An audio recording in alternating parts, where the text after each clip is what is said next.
This government meeting is brought to you by Eastworks and our local cable subscribers.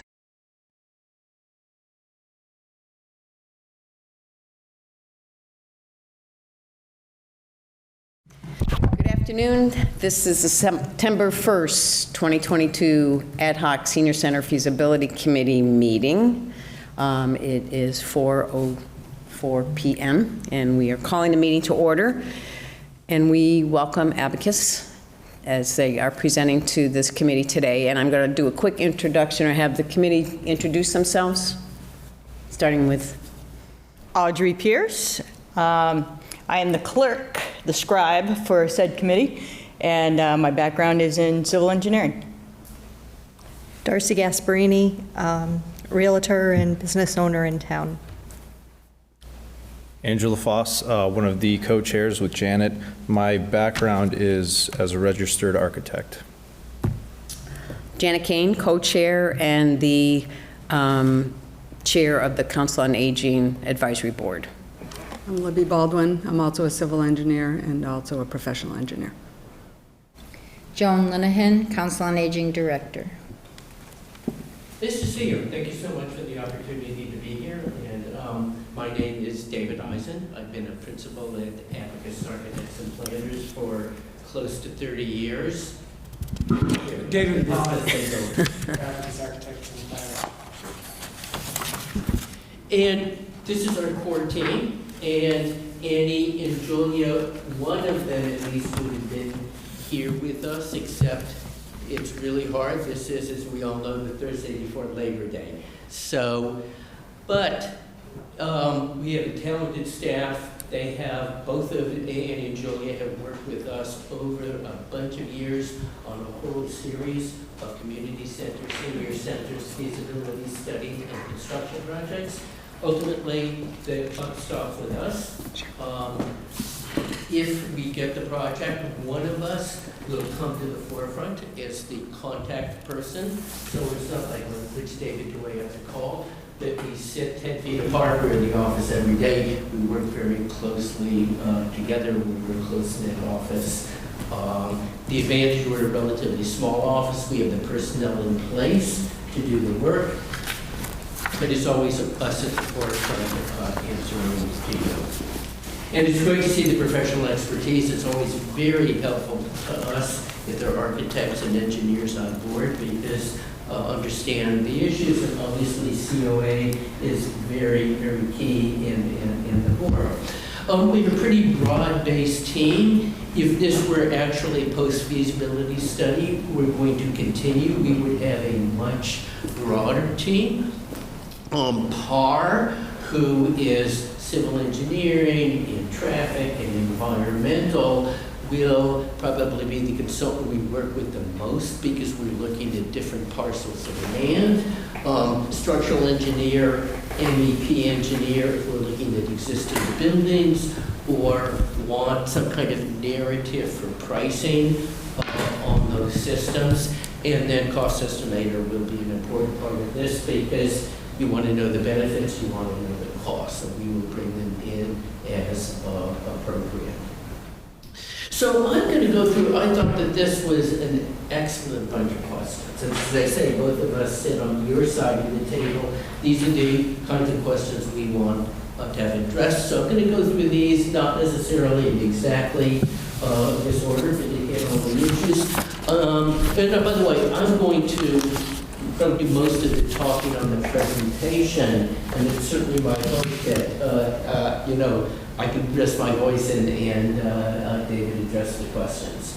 So our approach, and there are a whole series of approach slides. The first one is engagement.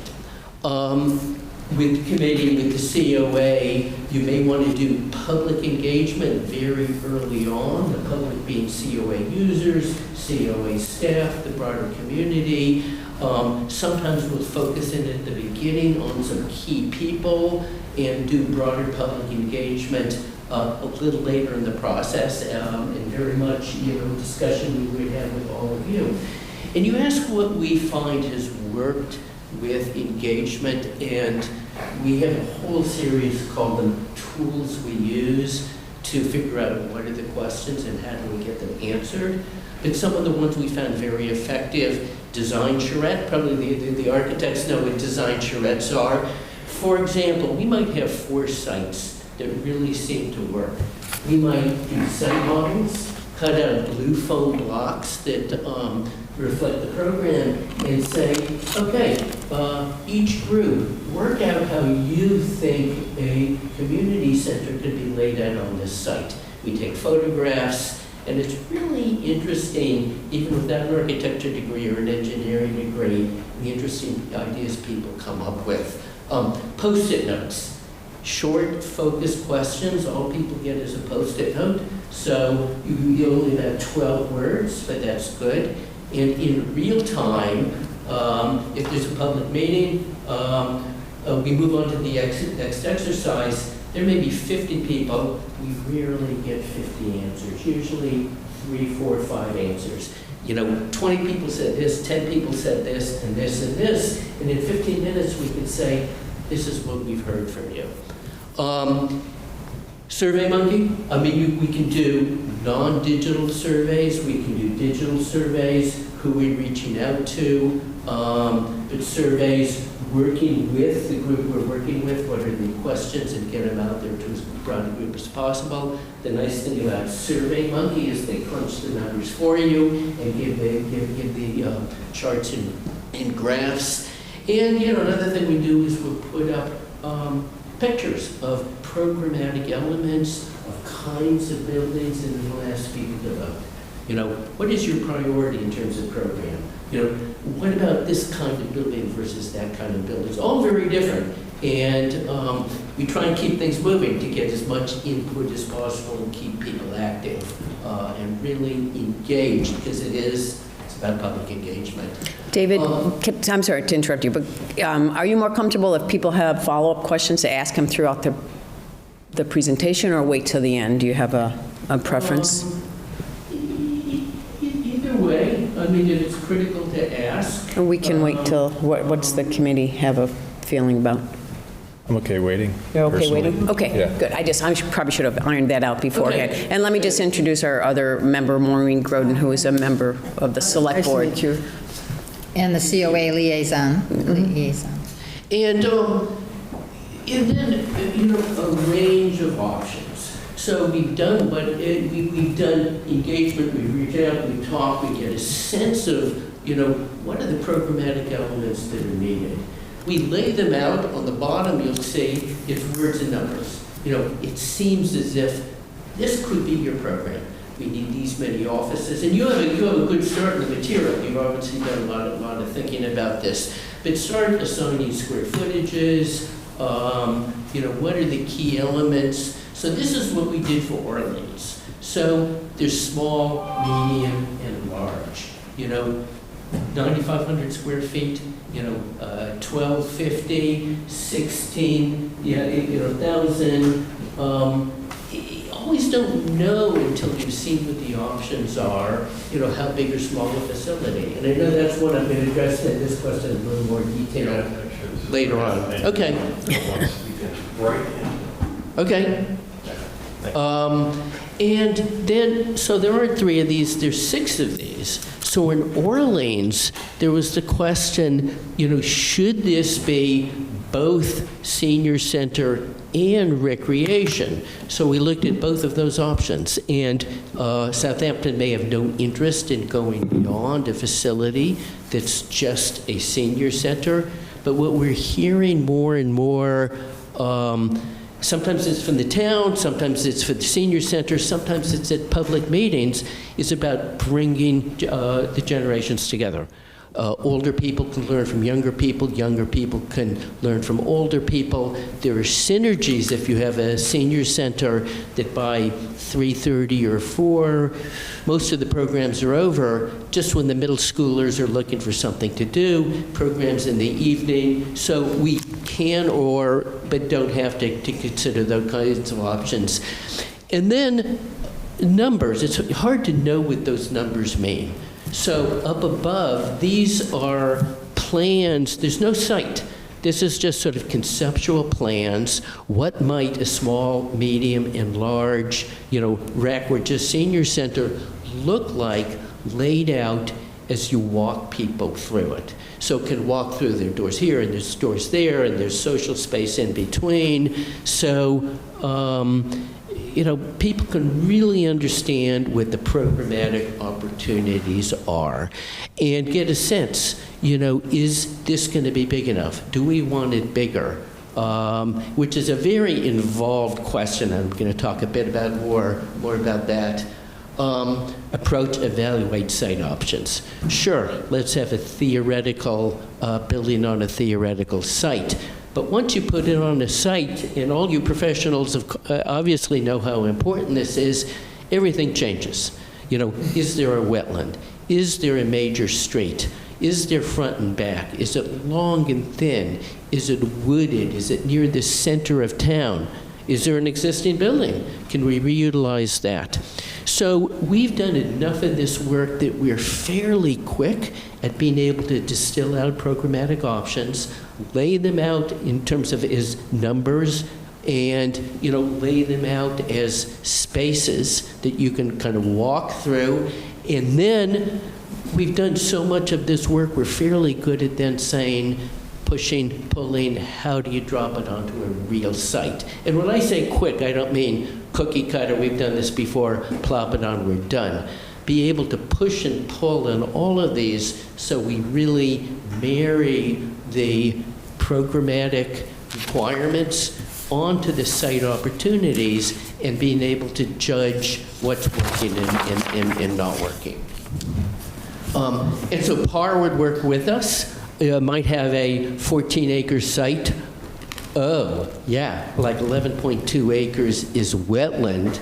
We want to know that up front. You can get it on digital maps, but it's always good to have planning professionals, what's available in the street in terms of utilities. Let's get the opportunities. What's great is architects, we look at the opportunities, then our engineers look at the constraints. And, you've got to look at all of those together. And this is the real focus. I mean, you got to crunch the numbers. You got to do the science. We always keep in mind in our approach, this is about making great places to bring people together. It's easy to sort of, get lost in the, in the grass dealing with all of these requirements. But we always think, how do we make places that people want to come to? But no one can come to that place if it doesn't get built. So at the same time we're keeping this vision in front of us, we are saying, how much is it going to cost? Because you guys are asking how much it's going to cost, the taxpayers. Now my understanding is someone's willing to contribute the money, but somebody, in fact, everyone is always asking how much does it cost, because there isn't a bottomless pit of money. So there are pictures of finished buildings. Just to make the point, we may be doing lines on paper as much as we think about real places in terms of the vision of what you and we want. We think about real buildings in terms of how do we get this built. Decision making. So some of this, ultimately, decision-making matrices are useful, but ultimately this is a human endeavor. There are no just numbers you can crunch that'll give you the right answer. So the whole point of a matrix is to be able to sort of establish priorities, things that are quantifiable, like cost, like square footages. Let's get the quantifiable down there. But some of these entries are qualitative, things that are about judgments, but that are just as important as some of the numerical stuff. And I thought there was a really interesting question here. Clarified decision matrix, is this input based on both community responses and general best practices? And the answer is absolutely. And one way, and I'm going to get to this in a little bit, as design and planning professionals, we have a pretty good idea of what the best practices are. But You are the experts on Southampton, and bringing our expertise and your expertise together is what this is about. And the whole point of a matrix is it brings those different kinds of expertise together. We are never going to say to you, oh, we've added up the scores and this is the best option. We rely on you saying, hey, I live in Southampton. That's not going to pass muster, or whatever it is you want to say. So this kind of relationship is the key to this, but we can use devices like this to facilitate discussions. And then what we want to do, this is a feasibility study, planning study, leave you with an implementation plan. And this is what we did at Lincoln. It's just a bunch of pictures, but a report and presentations that walk people through the entire process, where it came from, what the recommendations are, so that you're in a good position to keep moving forward. That we always keep that in mind. We're not done when we're done. Things are going to keep going forward. So schedule. So we're going from pretty pictures, and I hate pages full of bullet points, but I do want to talk through this because this is a really serious question. So the first point is what I was saying before. We are experts on planning and design. You're experts on Southampton. The starting point for meeting the schedule is bringing both kinds of expertise together from day one and all the way through. Committing to the schedule. So you asked us to promise that we'd be done by March. And I can more or less say, yes, we promise. But if I sound reluctant, it's because I spend half my life, he spends half his life pushing on our clients. Our clients email and say, David, when are we going to get this? And we have to email back or call and say, we can't do our job until you follow up on my questions from last week. So you push on us, we'll push on you, and together we'll get this done by March. Lay out the process. Don't wait till, middle of December to figure out what needs to be done when. Let's get it on the table. Let's get it penciled into people's calendars. We know it's going to change. We want input from you, from the COA, you people who do this kind of thing for a living. Let's talk through. Decision makers. We believe in an inclusive process, but we need a conclusive process. And we've had committees, we've had clients where there's so many voices that at the end of the meeting, we have less direction than we had at the beginning of the meeting. And so just to get some clarity, and again, this is working with all of you. It may be the COA director. You may be, this is your facility, maybe the key person, not their public meeting laws. It may be, but let's figure out how to make this work so things are not going to get bogged down. The very last image is about some of the challenges, and I'll talk about where this has been a bit of a problem. Do things in parallel rather than sequentially. If the whole series of sites, let's start out by looking at all of them. You may have a favorite site, but we don't want to find out after 6.5 weeks, this isn't going to work. Let's, as much as possible, this is programming and site together. While we're looking at programming issues, March is like around the corner. Let's start looking at the sites and keep things moving forward together. With the sites, what would close the door? If there are, and you have a whole series of site options, can we rule any of them out? Day 1, day 2, day 3, because there are criteria, objective or subjective. Whoa, this is so far away from where people live, let's cross this off. Or there's only half an acre after the wetlands, so we can focus in. Hot button issues. There may be a site, very contentious, that we don't know about. Not that that would ever happen in Southampton, that there is anything that's even remotely contentious, but just in case there was, let's get it on the table so we don't find out after 6 weeks, oh, well, that can never happen. And decision-making matrix, let's get some clarity. That's not a last-minute thing. Let's figure out what the criteria are. So this is, this is how I think we keep things on schedule and could have point 9, 10, and 11, and 12, but I think this is a starting point based on our experience.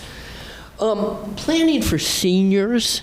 So one of the questions, again, a very good question. How is working with seniors different from working with other groups?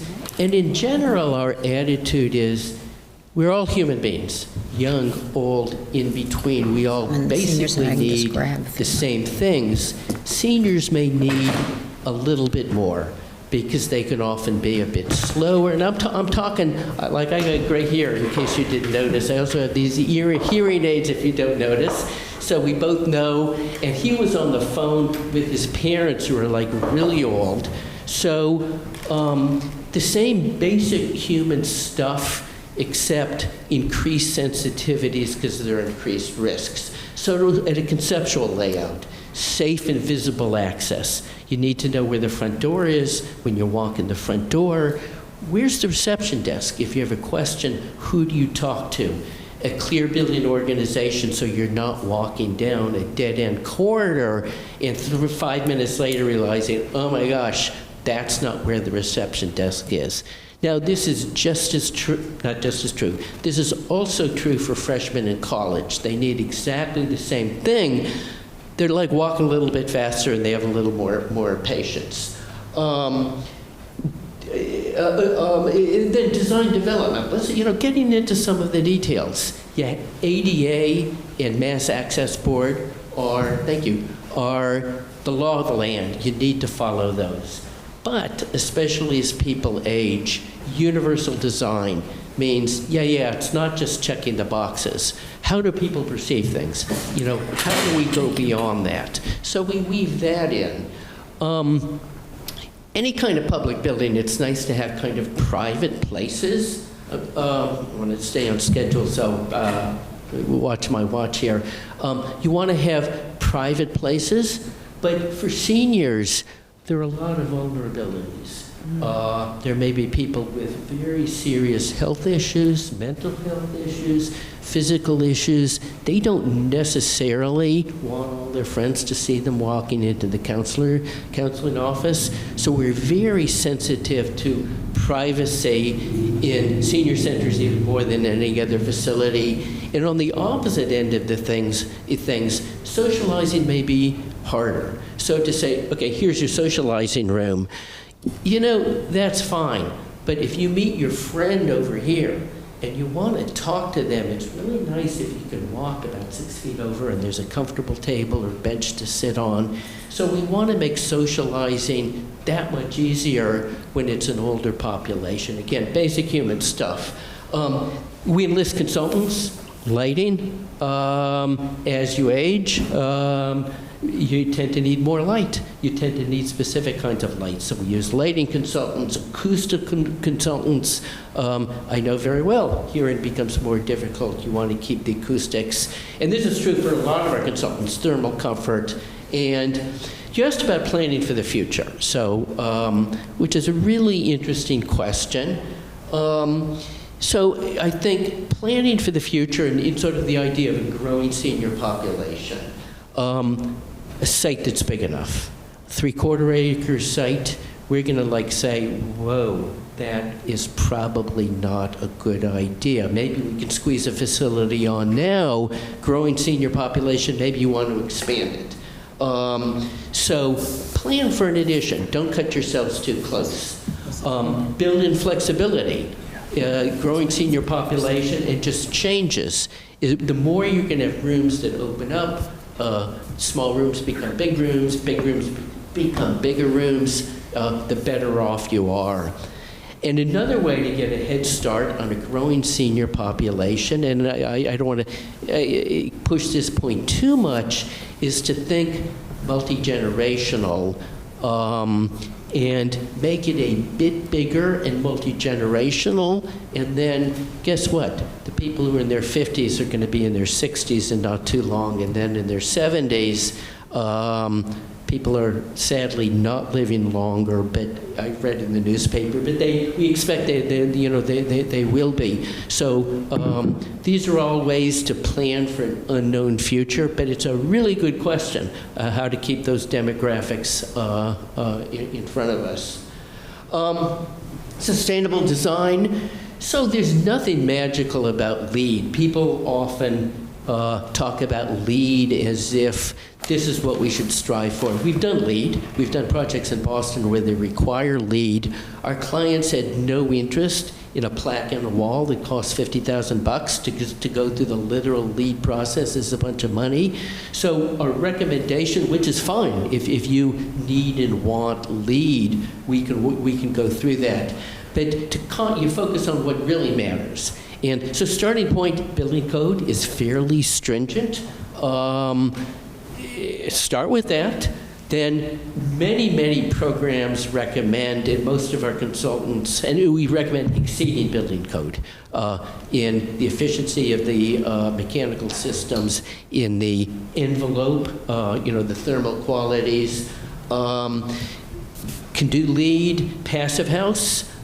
We are doing passive house more than LEED. Passive house provides really useful parameters on mechanical systems, on insulation, on making things airtight that turn into specifications and materials that then go out to the contractor for building. All electric. I don't know what's happening on this end of Massachusetts. On the other end of Massachusetts, there are towns and cities that say no fossil fuel hookups. We're not going to allow that. The future is electric. We don't exactly know, but it probably is. Gas is still cheaper on a day-to-day basis, but likely not for very long. So, another thing to definitely think about. And it's considered progressive. I'll sort of put that in quotes. Probably a good thing to do. Energy recovery ventilation, standard practice. You want lots of air changes. You don't want to lose the energy. LED lighting. Thermal modeling. As much as we can get science into this is a good thing. Look at different amounts of insulation. Where's the breaking point where 2 more inches of insulation costs a whole bunch more but doesn't deliver on long-term savings? Third-party verification or commissioning. Let's make sure it gets built done right every step along the way. Solar PV, there are more and more rebates for that. And I think the federal money has already, it was just like last week that was passed. I'm doing solar on my house in Copake, called them and said, yep, we can add 5. We're already getting like a rebate, get more rebate. Site, drought resistant, return stormwater. This is standard practice stuff more and more, and it makes a lot of sense and finishes low VOC. So this is a long answer to the question about green design. Let's go beyond checking boxes and do what makes sense for you.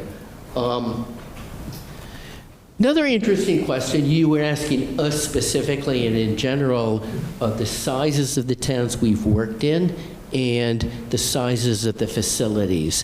Now, many of our projects are not just freestanding senior centers. We do senior facilities that are part of larger developments and senior facilities that also have a recreation department associated with them.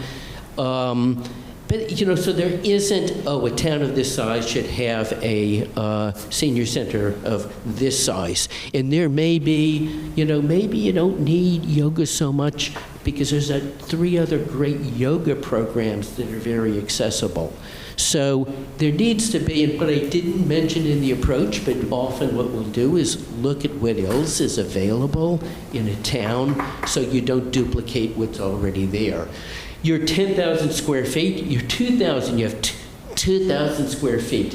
That's, I was reading, that's tough. Your projected 10,000, we would suggest, based on all of this experience, is on the low end. I mean, certainly it's 5 times as much as 2,000, but You may consider more because for all of the reasons we talked about. So, so here, and I'm going to give you copies of all of this, but this has been our experience and our kind of response to that question. And this is a couple of minutes over the final question, or the final slide here, challenges. So I don't want to go through these one by one because I've touched on some of these challenges of using existing buildings, the challenges of sites that are too tight, the challenges of having not having the support in town that you need. Biggest challenge, not having a good buildable site is one of the biggest challenges we have. So, these are going through for sad to say, for each of these towns, I could probably list a few more challenges, but, these are some of our takeaways on how, how to make things move forward. So, we always keep in mind that vision. Let's make an incredible, wonderful place. And we always keep in mind that there are going to be challenges. And just one more question here that I don't have a slide for was post-occupancy evaluation. So we tend not to do post-occupancy evaluations because often we'll hear, yeah, we're busy, things are working fine. I have an appointment. But what we do, for example, after things are built, we like to get photographs. So set up, tell me what works and doesn't work. And we love to hear what works, but we are intensely interested in what doesn't work as well as what works. So all of our clients, and it may be a year later, I'm really interested in, can you write a reference for us? And while I got you on the phone, it's been a year, I really want to hear, what's worked and what hasn't worked. So, we can't wave around post-occupancy evaluation, but we want to take our 30 years of experience, all the learning we've done. What we really want to do is bring it to Southampton. Thank you. Thanks. Great, thank you. And I'll leave this up there. You were thinking that we were on Zoom. Yeah. We couldn't see each other. It was still in front. You know what? This is not screen share. Oh my gosh, this is like real life. In my mind, I can't believe that.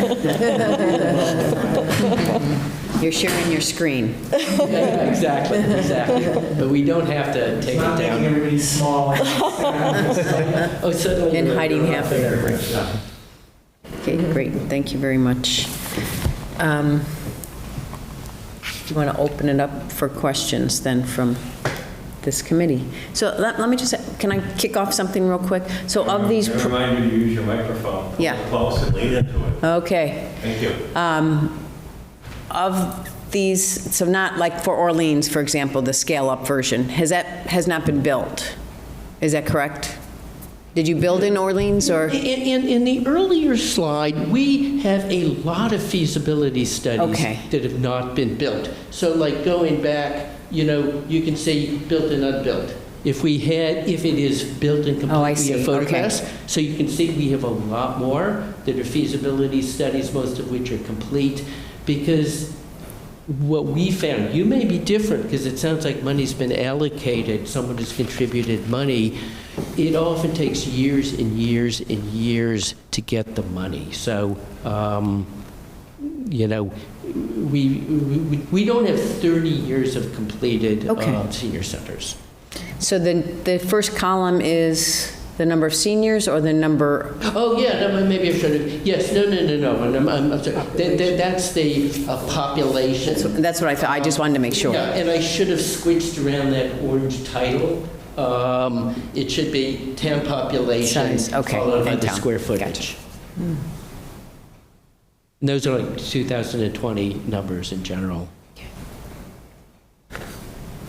I guess just as a breaking off point, I'm curious to know in your process, and we've sort of outlined this in the RFQ, just sort of set the expectations. When you're going through a study like this and there are multiple potential sites, how do you land on conceptual designs? Is it one per site? Is it you do the site evaluation and then you do conceptual designs? How is there, I'm sure it's not the same every time, but just curious to know when the conceptual designs come in through the process. They come in early, and it has to do with the gray hair, the fact that we're pencil guys, and so we sketch from day one. And so all of our incredible staff that do all the incredible computer drawings, takes more clicks, it takes more time. We trace over Google Earth satellite imagery immediately. When David was talking about the community workshop charrettes, design charrettes, and bringing blue foam building blocks, that's only one of the elements of the kit of parts. We actually configure a lot of parking and driveways in modular, like cutout plans, so that the cars control so much of whether a site's viable or not. Has to do with vehicular usage. Mostly parking, but also obviously, porte cochere with a protected drop-off and access, making sure driveways aren't immediately adjacent to, intersections or other driveways. All of we got plenty of civil engineers here who are nodding their heads. But conceptual design is really, it's really pretty quick, and we want to do it on the fly. We need to know the wetland constraints, potentially other soil constraints, but mostly it's just carving away the wetlands and the setbacks to know what's really viable, and then looking at how do you manage the cars to evaluate a site. You can obviously stack. Probably we're going to be looking for sites where you can do a single-story senior center here, but it isn't an absolute given if there was a perfect site. Working with Millis. The Council on Aging we fully developed concepts for new construction on Cassidy Farm, on Greenfield, single story, slab on grade. Town owns this there's 16 acres of buildable after you take out the wetland. And we also looked at the Veterans Memorial Building, which is where the Council on Aging shares space with Town Hall currently, and we fully rehab in place. All kinds of questions of utilization. If you take Council on Aging out of that space, what do you use that empty space for? The Council on Aging has just voted to ask the Select Board to move forward with, the new construction site. Select Board's voted to take that to town meeting. That, as David was saying, it takes a lot of time. But evaluating empty land, it can be really quick, and we can do that iteratively. We can do a lot of different schemes. In terms of the scheduling of how do we meet the schedule and do parallel processing, bringing the community forward, we can do in parallel with site evaluation, in parallel with building evaluation, in parallel with program assessment and refinement and narrowing down or even categorizing in a couple of different program sizes. I think David spoke a little bit about your 10,000 square feet and maybe also thinking about, I think that's a really good program that you've developed for a Council on Aging. And to me, the only thing that I would really want to add to it is is a limited number of additional multi-purpose spaces.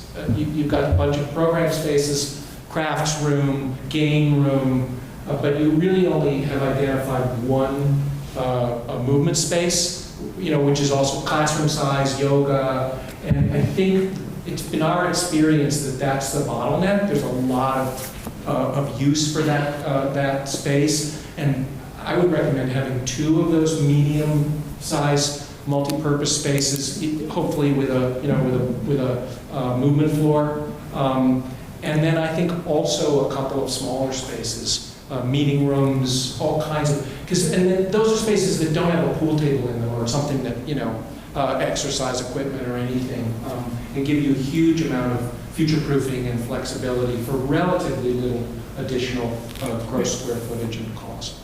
But I think where you're at with the 10,000 square feet, you probably that corresponds to the program you've drawn. And that, that's the 10 to 12. That's the kind of council on aging. And I don't think, I mean, we've worked with a lot of 4, 5, 6, 8,000 population towns. Of course, we're dealing with the senior population, and every year that passes, your senior population is growing in relation to your total population if you're like every other town in Massachusetts. So really, we're getting a lot of seniors. Millis's senior population has grown by 50% in, I don't know how many years, 15, 20 years or something, but it's up to 3,000 already. So, in a town of 8,000, I think. Anyway, that was 7 answers to 1 question. So That was great, thank Can I you. just ask a follow-up to that? So in terms of planning ahead, thank you. In terms of planning ahead, how many, I mean, the senior population is going to grow and there's a huge baby boom sort of thing going on. It will drop off eventually. What is the planning? Is it 20 years? Is that what people generally do, is plan for a 20-year span of time? Well, you want to, I mean, for a public building and the investment that goes into a public building, I think you should be thinking about building a building that's going to serve you for 50 years. Because that's kind of, I mean, you're not going to necessarily tear the building down in 50 years, but you'd like to not have to do it till then or do a major reconstruction till then. So in some sense, that's the time frame that you want to build to. I think that more, David addressed that in his, one of his bullets, which was about sketching out a potential addition on the site as you choose sites, and hopefully being able to have the opportunity to choose a site where there is room to grow, and then thinking about how do you organize the building so you can extend without, spending a lot of money taking down something you've already built. I noticed in the last slide you did about why certain things weren't built. Obviously, funding is a huge thing. We're also faced with a bequest that was intentional towards a senior center. So expanding it into multi-generational or a community center, we have to just be cautious about that. And we're also doing a public safety building feasibility study simultaneously, so to speak. So we have a lot of competing sort of demands, and we certainly want the support of the public, and we're going to have to bond and all that sort of thing. So in terms of like space, we just have to land at a place where we think there'll be public support, because obviously the bigger square footage, the larger the price tag. Yeah, that's very much in your court about, who you want to wrap the the shawl around to incorporate into the use of this facility. I think that the assessment of spaces that are available in the library and town hall and everywhere to make sure that you have a very efficient design town-wide helps with building support for the project, anticipating those kinds of questions.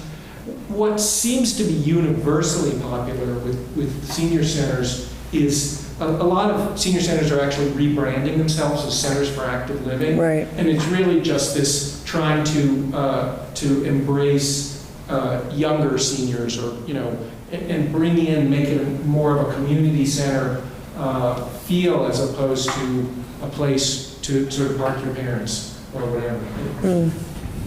And one thing we've heard, people feel a little guilty saying this, but they will say it, is, my parents are in Florida. I got a kid in high school and in junior high school. I got to pay for college. I'm not going to be a senior for 20 years. I don't want to support this. Fire department, yeah. So to the extent someone like that can say, wow, there's a game room there, and I can meet my friends there, and my hair isn't that gray, but it's not them, seniors, and me and us, everybody else. I think you can build up a lot of supports for exactly the reason you said. People they're being asked to spend their money on a lot of different things, and the more it's us and the less it's you, the better off. And then it all has to be weighed, because put in a basketball court and you'll get a lot of people, and you'll have a 27,000 square foot building, and you'll never get it approved. So it only goes, I understand it only goes, and if you say, no, we want to stop at seniors and 10,000 is our max, that's fine too. Just a lot of things to do. consider along the way. So can I ask a question regarding building support? Who do you focus on inviting to the focus groups or public forums? Is it open to the whole town, or are you sending flyers to seniors or to everybody? I'm just not familiar with the process. You will be, is the answer.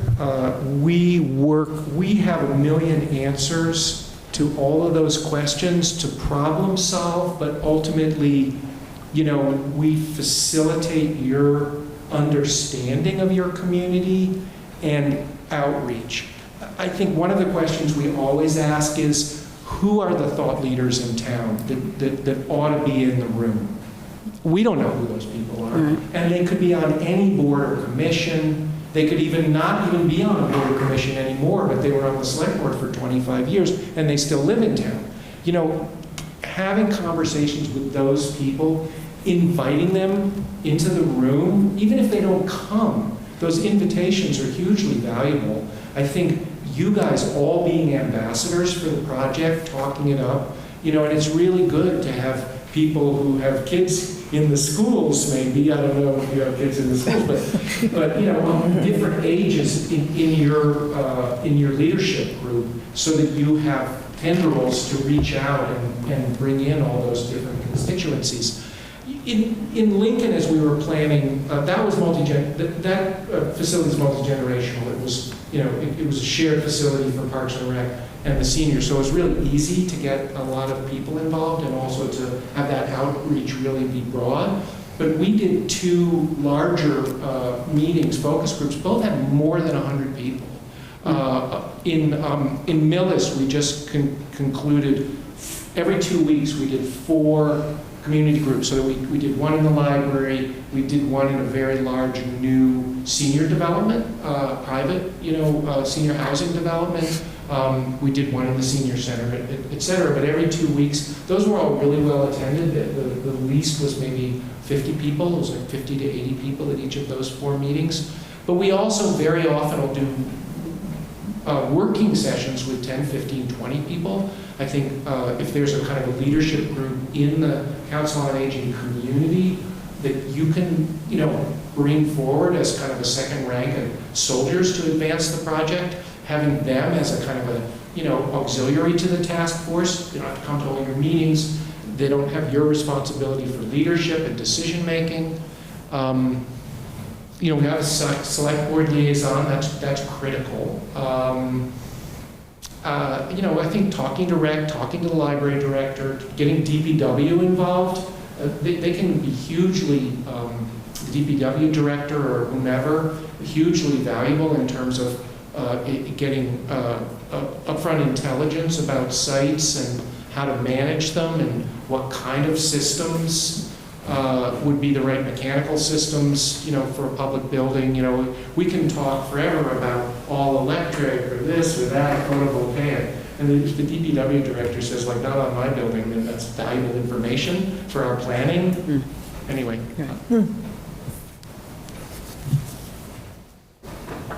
Well, I have one other random question.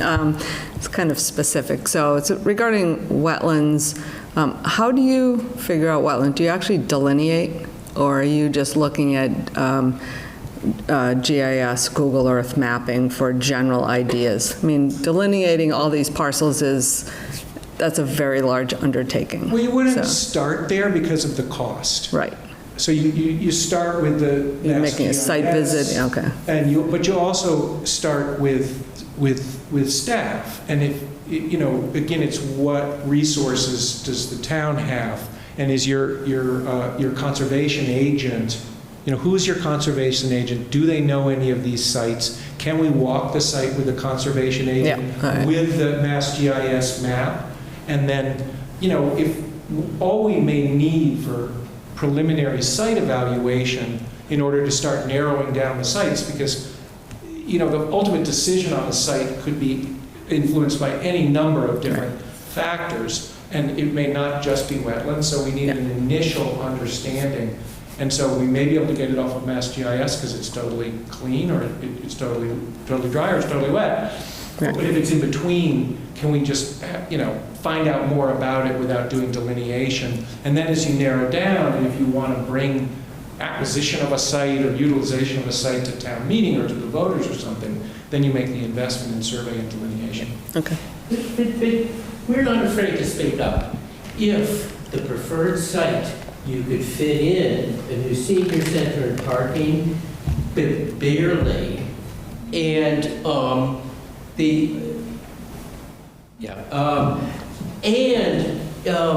expanded wetlands would take a great site and turn it into a possible site. We're not shy about saying we highly recommend you flag this, because it'd be embarrassing to designate this as the site and then have it blow up on our faces. And then it's, it's up to you. But we will be pushy if we think there's a make or break that you take into account. All right, thank you. A question I have is that, we have a few current sites that are currently town buildings. I think we've listed in the RFQ. One of them is the Senior Center, the old Town Hall. Those may not be the first choice of the committee, but we need to know that we're right or wrong. If there is a reason that you look at something and you say that would be ideal, but we didn't look at it from your perspective, which is great, which is what we depend on you for. But also, if it's not a good site, we need to hear that from the experts, not from our opinion. And we would look for you to help us with that decision as well. Absolutely, and we're very accomplished at evaluating sites with buildings on them as well as empty sites, and we've done adaptive reuse of 3 elementary school, brick elementary masonry, 100 to 1890s to 1920s brick elementary schools. We know what that entails. We've also renovated a lot of other adaptive reuse and many buildings. We can tell you right now, it generally isn't inherently like you don't start on second base because the shell is already there.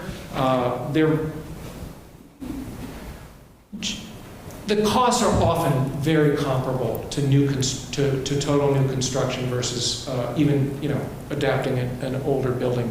There's so much of the systems. You'll almost always have to replace almost all of the major systems, and including you have to put in new windows, you have to do all new mechanical systems and wiring and everything.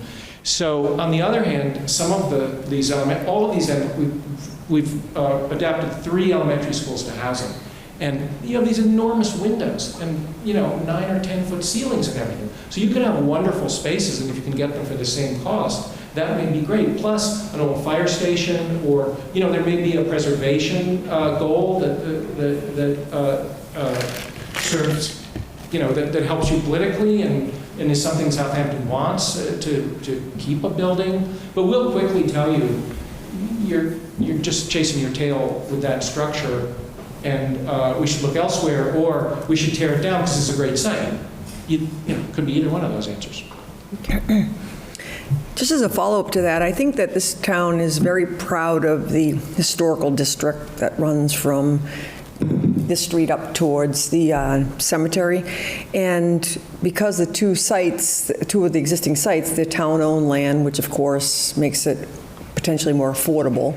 But also I think that it's important for the townspeople to see that we're being methodical and actually looking at what current resources exist. So I think that it would also be important for us to do due diligence around existing properties. So I think that's another thing, because there are people that feel strongly about reusing, particularly the old town hall, which is a historical building. And the outreach, the public input process is really important, because getting through that and creating clear documentation of what we have heard from the community puts you on solid ground for going forward with the decision making, so it's not Groundhog Day. Where people say, but what about that building and everything? And you can just open the book and say, these are all the meetings we had. This is the information that was presented. go, like we're on episode 4, or season 4, go, you have to queue up whatever, Disney Plus, and watch the first shows, but we've been there, and anyway. The other thing is also in that document is the cost estimate. So it's not us saying, no, it's going to cost more money. It's the cost estimator saying, well, actually, it is going to cost more money for this and this reason. And people may say, it is worth it, we love that building. Or they may say, well, I assumed it would be less. So we do try and be as, be sympathetic to people's emotional connections, but bring in the science to the extent we can. So then it's up to you.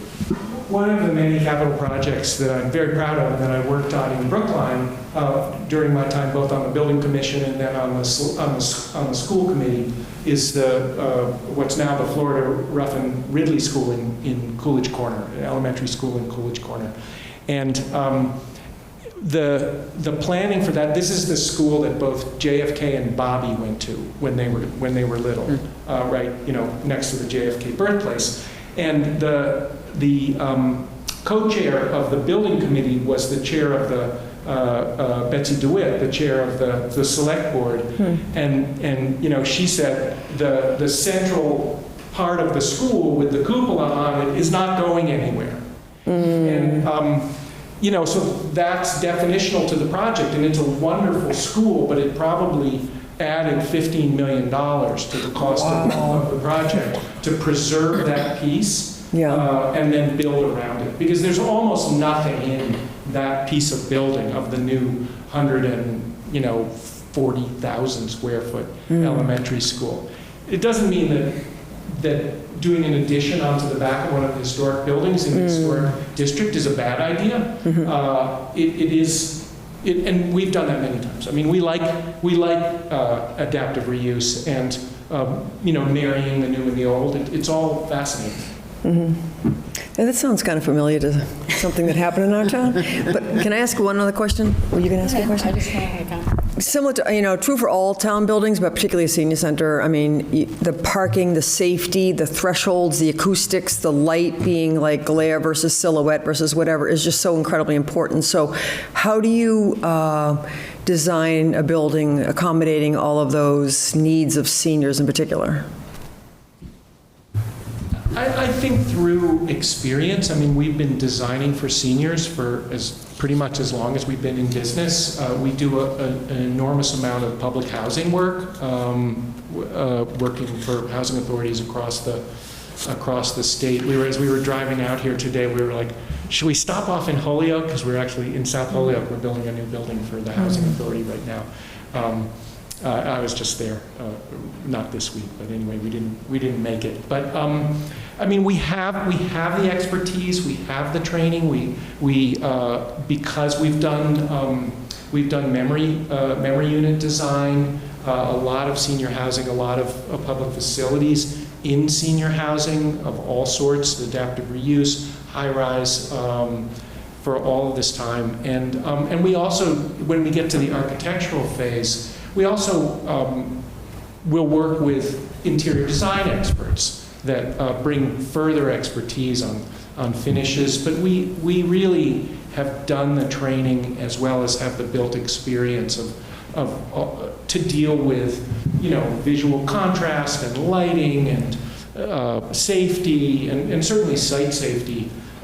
Everything we do is all of our work holds to universal design principles. And we've actually been recognized by the Massachusetts Public Safety Division of Public Safety, the Architectural Access Board, and now the Accessibility, Excellence in Accessible Design Awards is sort of co-sponsored now with the Boston Society of Architects. And we have 7 award-winning projects in that portfolio of examples of excellence in accessible design, starting in from 1998, projects that are exemplary and that are really collected to provide guidance to architects across Massachusetts in how to design with universal design principles.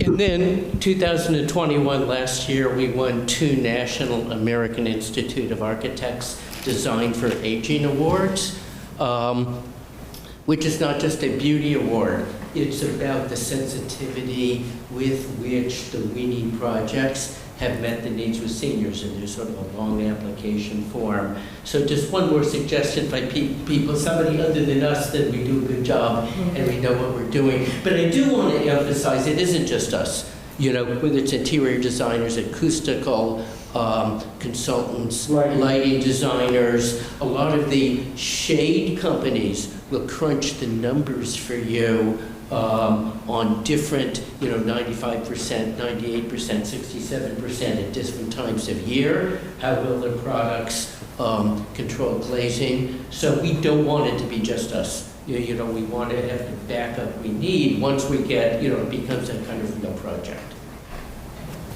I just had a quick comment. I don't know what the time frame is, but as the Council on Aging Director, I wanted to make sure that I spoke, then I got in on the program. I think the engagement piece is going to be very important. I get a lot of questions like, how's it coming along? What's going on? They're very anxious and excited about this project, and I think having that engagement and getting people that have already been involved with the town in the past and getting them back involved with this project, I think that's really important. So I'm glad that you brought that up, and I hope that'll be a piece of our project.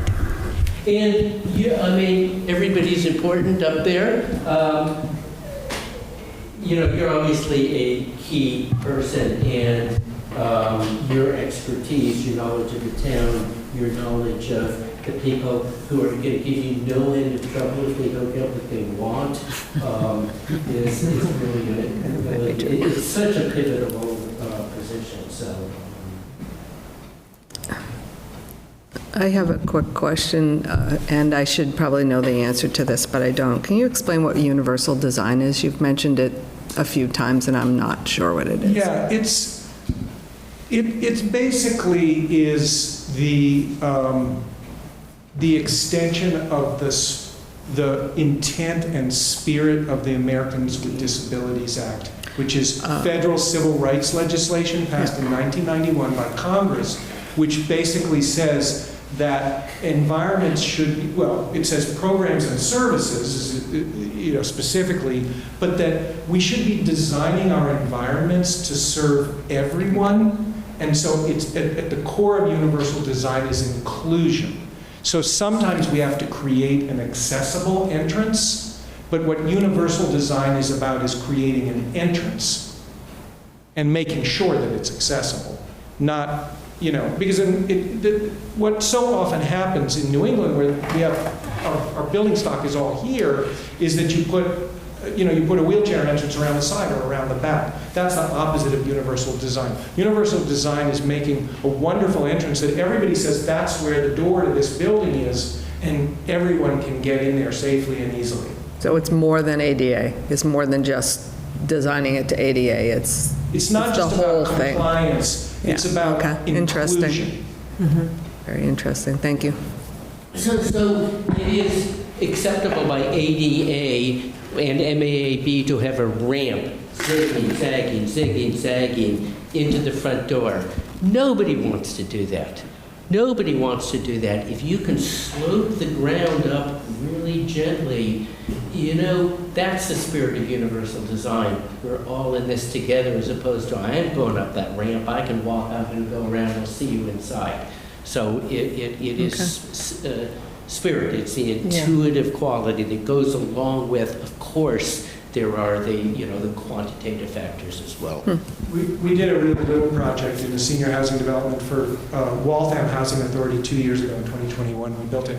And but I'm still very proud of it because they had a handicap ramp where the concrete was falling apart. And at the end of the project, they didn't have a handicap ramp. We just erased it. Like, we were able to contour the site where you could just enter the building without any steps or ramps. There was enough room on the site. It's all very, very low slope, you know, and so all that stuff goes away. All this, the safety, the handrails and the double handrails and and the stairs, and so that everybody can just roll right in or walk right in or however you get there. Thank you. About this end. Andrew? I have one more question. This is more specific to like the project team and everything. I apologize if you've already addressed it. I know you briefly addressed it. I think if we were to move forward with your firm, we just want to get a better sense of who the players are within Abacus that we would be working with on a day-to-day. David, I know that you mentioned that you would be the point of contact. Does that mean you would also be acting project manager? Just sort of what the team dynamics are within the firm. So the 4 people on the early slide, Annie and Julia, who look like they just got out of high school, but they've actually worked for us for almost a decade. They are in our office. Their title is project managers. For a project like this, you're going to fundamentally have like one of us will functionally be the project manager. One of the Davids will basically be your prime contact, one of the project managers, but on all correspondence, one of the 2 of them will also be on all correspondence, and they can run these projects by themselves. So it'd basically be a team of 2.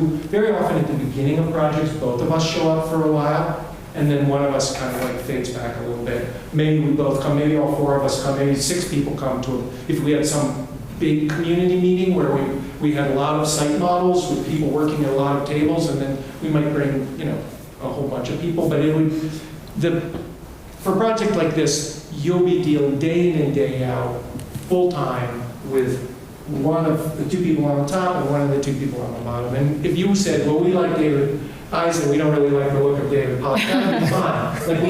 We're pretty we sit back to back, we're pretty interchangeable. We've been sitting back to back for 30 years. But like for efficiency and also for clarity of communication, one of us is always the lead.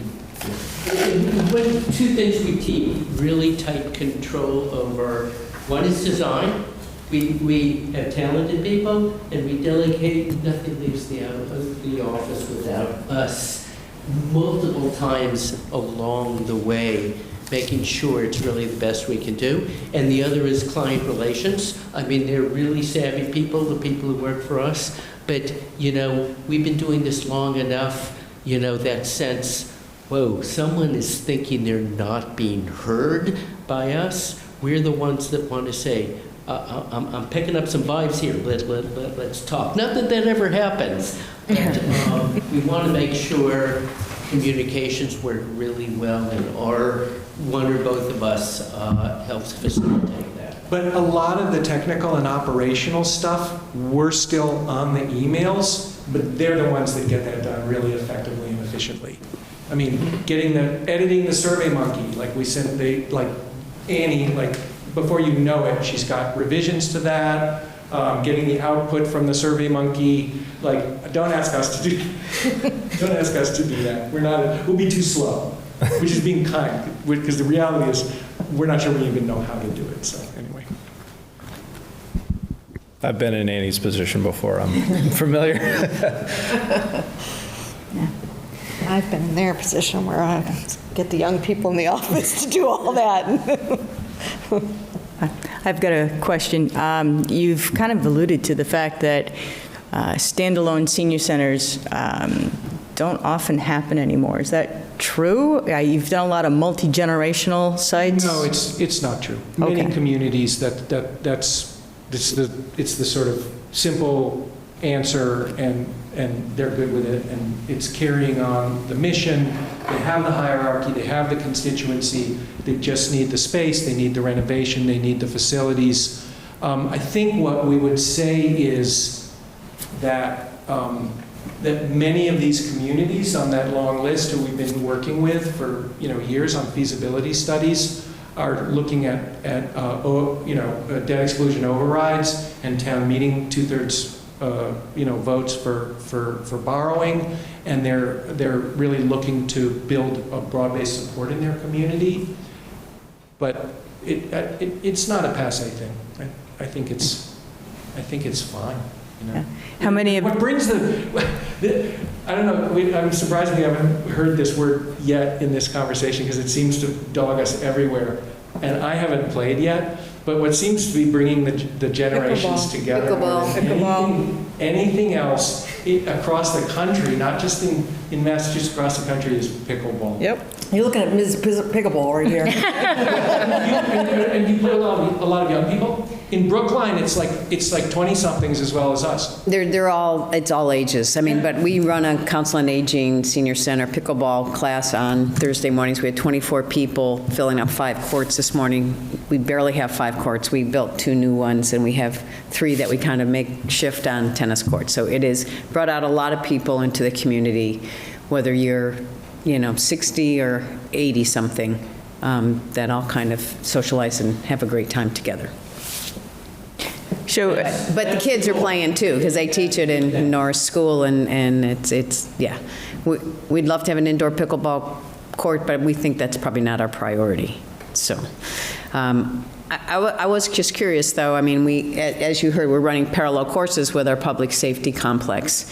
Have you seen any pluses or minuses to having a campus with a senior center and public safety on the same acreage? Easy to do, and you can share some of the parking. You can share the visitor parking. I mean, both fire and police, particularly fire, are kind of very territorial about their asphalt because they got to get the trucks in and out. Really, But the work that we did recently planning for Middleton was actually that there was a privately owned golf course in the middle of town that finally the family, generational change, and the young people were like, I don't want to run a golf course anymore. So the town bought this big property, and the plan is for a whole municipal center. So public safety is going to be one building, and then town offices and community center are going to be a separate, so there's kind of 2. So public safety was aggregated together and not, integrated in the same building. Yeah. I mean, plenty historically across New England, where's the police station? It's almost always around back and under the town hall, right? No, ours still is. Yeah. It's the old town hall. Right, and I have not seen it. I have a question that's a little bit peripheral, actually, just curious to know what you think. So obviously there's going to be a capital campaign, obviously there's going to be a borrowing.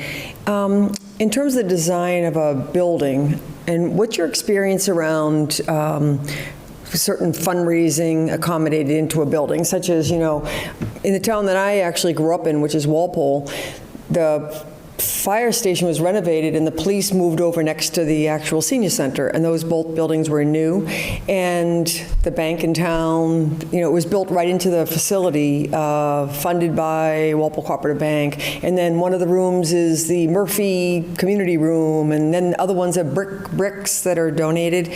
Are there towns or projects that you've been involved with where they specifically ask you to integrate certain fundraising plans into the structure of the building?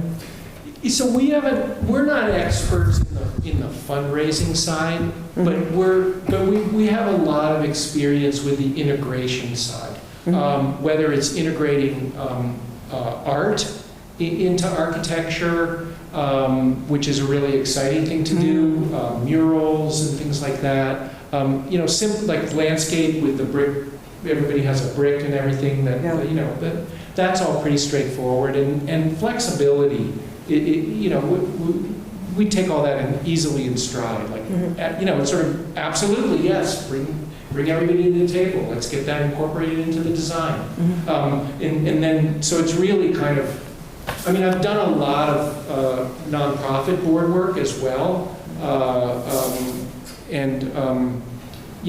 that a lot of that board work is about fundraising, and so it's kind of who do you have among your leadership who loves doing that work and is expert in it, and then that kind of leads the way, because obviously major donors were always. Small donor is how you build votes at town meeting, and and for a debt exclusion, and large donor is how you actually chip away at the cost. I have a question, and I don't know if it's part of, I'm new to the feasibility study end of this. So would you identify any monies that are available, for now on a small scale, like Mass Save is giving money back for homes that do mini splits. On a large scale, would you identify any federal or funding that may be available? Like if your building went electric, this money is available, or is that not? We don't do that, and a lot of that work is more on the owner side, even than our mechanical engineers have more, are involved in that and play a supporting role.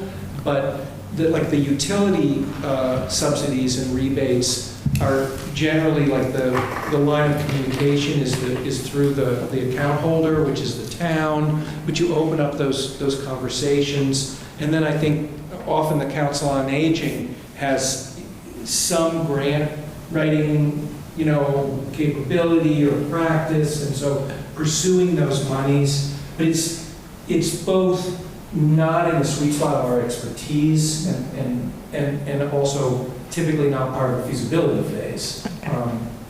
But we very often work with sustainability consultants who are partially about the energy modeling and system recommendations, but they often know, like New Ecology or Green Engineer, know when rebates are available. So we would probably have access on our team to sources of funding, certainly for sustainability. Other kinds of grants, we're less tied in. Community development block grants, those are probably not available in Southampton. I don't know. I don't think so. But we certainly work with you, and to the extent we have, we within our team expertise, we clearly bring that to the table if there's money associated with anything. The sources environment has been fascinating for the last 4 years. I mean, it's a totally new game for municipal government because of ERA and ARPA, and then if you also have CPA, and there are just so many trees to pluck a piece of fruit from to try to build up stack funding for projects. It's really exciting. Because money breeds money, right? If you have seed money, then often you can raise money. And we're very fortunate to have a nice chunk of seed money that was bequeathed to us, but it is a nice down payment. Okay, so I think, Ed, did you want to? I'm just going to back up to that fundraising question and make a lot of presumptions rather than assumptions. Let's say your firm was the successful firm on the feasibility study, which also does not preclude you from doing the design work, and it moved forward from that. Would your firm, working probably with the estimators for a fundraising campaign, be able to figure out if this senior center had an exercise room or a technology room or a pool room or something to that extent, say, okay, actually, to encompass the cost of this room and the equipment in it, it's $25,000 or $50,000 to whether it's a bank or somebody else or a company, if you want to sponsor this room or whatever, it would be equivalent to X amount of dollars to help, shall we say, push that campaign forward. I mean, of course, it would be part of our work to coordinate with your fundraising efforts in every way that would be supportive. I mean, yes. However you bake that cake, yeah, we would be there. We would provide you the backup. I mean, it's akin to if you just go through all of our different slides, you see so much visualization of these buildings, of the sites, of the buildings, of the plans. We do that, and this is where we get to the royal we, right? Because again, it's all the modeling and the computer work that all the people that work for us do all day long. But that's a core part of our production is also those tools, which are they're tools for informing, for decision making, for bringing the public along, informing, and for fundraising, of course. So we could give you a picture with glass looking out to the terrace, a great big fireplace opening to both sides, lined with bookshelves, wonderful floor, light fixtures, a lounge where everyone would want to be. We can give you colored renderings of that. Our cost estimator could say, yeah, that's, $300,000. And then you can, it could be the David Eisen room if I chip in our entire fee. Or $29,000 if that's the donation. Right. Yeah. Right, okay. Sure. Great. But yeah, I can definitely work with you on that. Thank you. Anything else from the committee? Nope. Anything else from Abacus? Great. These are great questions. We would love to work with you. I mean, it just seems like a really great group of people, and we'd love to work with you. We'd love to work with your town. This is really important stuff, and this is what we do. Not just the questions, the request for qualifications or RFP was also remarkably accessible, in plain English. I mean, we're all dealing with MGL and all this kind of stuff. But you actually wrote a document that was like, this is what we have, this is what we want, this is where we're going, this is what we've done. Is really, really clear, and that's not every day. We don't say that to every prospective client to say it's not true, but we appreciate that. That's always a good start. Yeah, so you've got incredible resources just on your side of the table with Ed, and I think you'll do great, and we hope to do great with you. Thank It's a you. beautiful little town here, Yeah, so glad you could see us.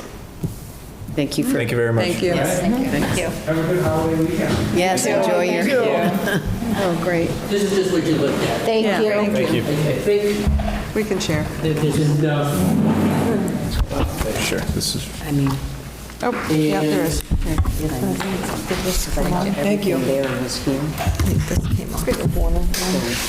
Does anybody think that Came off of this one. Thank you. Oh, absolutely. that's even better than paper, maybe? Yeah. I think. I've got one. Yeah. Do an extra one? Ed might want one. Ed might want one, yes. Thank you very much.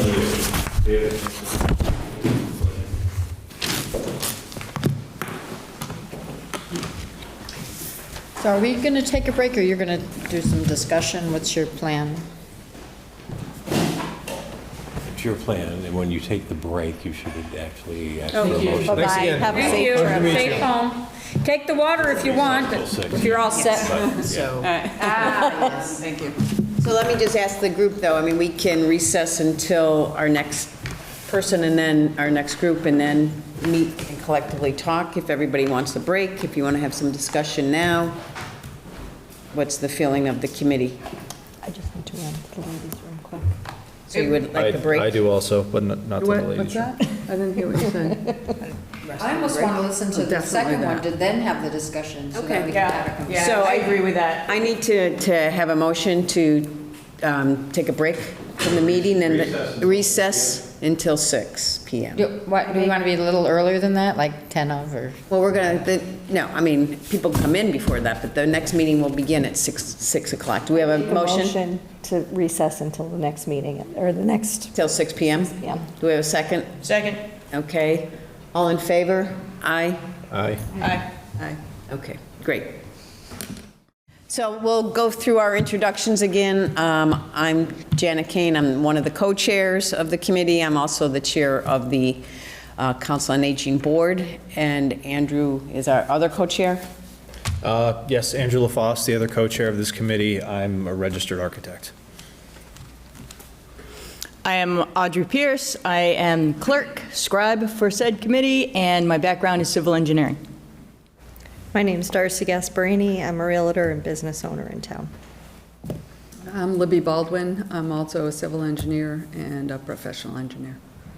My name's Renee Groden. I'm on the Select Board and liaison to the COA. Joan Linehan, Council on Aging Director. EDM, I invite you to introduce yourselves. All right, thank you. I'm Chris Monti. I'm an architect with EDM. Mark Aragoni. I'm a landscape architect with SLR, formerly Mylona McBroom, located down in Springfield.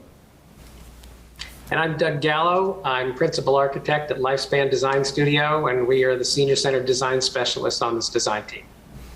Okay, thank you. So we have about a 30-minute presentation from EDM. We'll turn it over to you. Well, thank you everybody for the opportunity to be here. We already did introductions. I just wanted to, show our appreciation for letting Doug, join us virtually. We very much appreciate the accommodation. Hopefully, we stick to that 30 minutes. That's the goal, and we're trying to answer the questions that you guys provided us. I might suggest you get a little closer to the mic because it's... A little quiet. Yes. Yeah. Don't be afraid of it. It's your friend. Yeah. So we just wanted to start the presentation. Like I said, we've already did introductions. Just some fast facts with the design team here. You can see we have quite a bit of experience on senior center projects, both collectively and individually. We do a lot of work in Massachusetts, specifically Massachusetts public projects. We're very familiar with the Massachusetts public bidding laws, which, as some of you might know, are fairly complex and can take quite a bit of detail to get into. And we also work a lot with the USGBC and the LEED process. We work on many different projects and many different project types that have LEED certifications. We're actually working a lot recently with some of the newer green certification programs, WELL program, Passive House, Living Building Challenge. We're working on a project up in Williamstown, Mass. that is going to be the first fire station that's going to be Living Building certified, which some of the designers here might know is one of the most strict and stringent building certifications you can get. So we're pretty excited to be part of that design team. Pretty proud to be on that project team. Just a slide here just to show kind of our proximity to Southampton. We have, EDM has an office in Western Mass in Pittsfield. We also have an office in Central Connecticut, which is not on this map here, but Southampton is equidistant, to both offices, so we're within an earshot's away. SLR here has an office in Springfield, right down the road from you guys, and we wanted to highlight some of the communities that we've helped recently on some senior center projects, just to show you some of the towns that we've worked with, that are right in your backyard.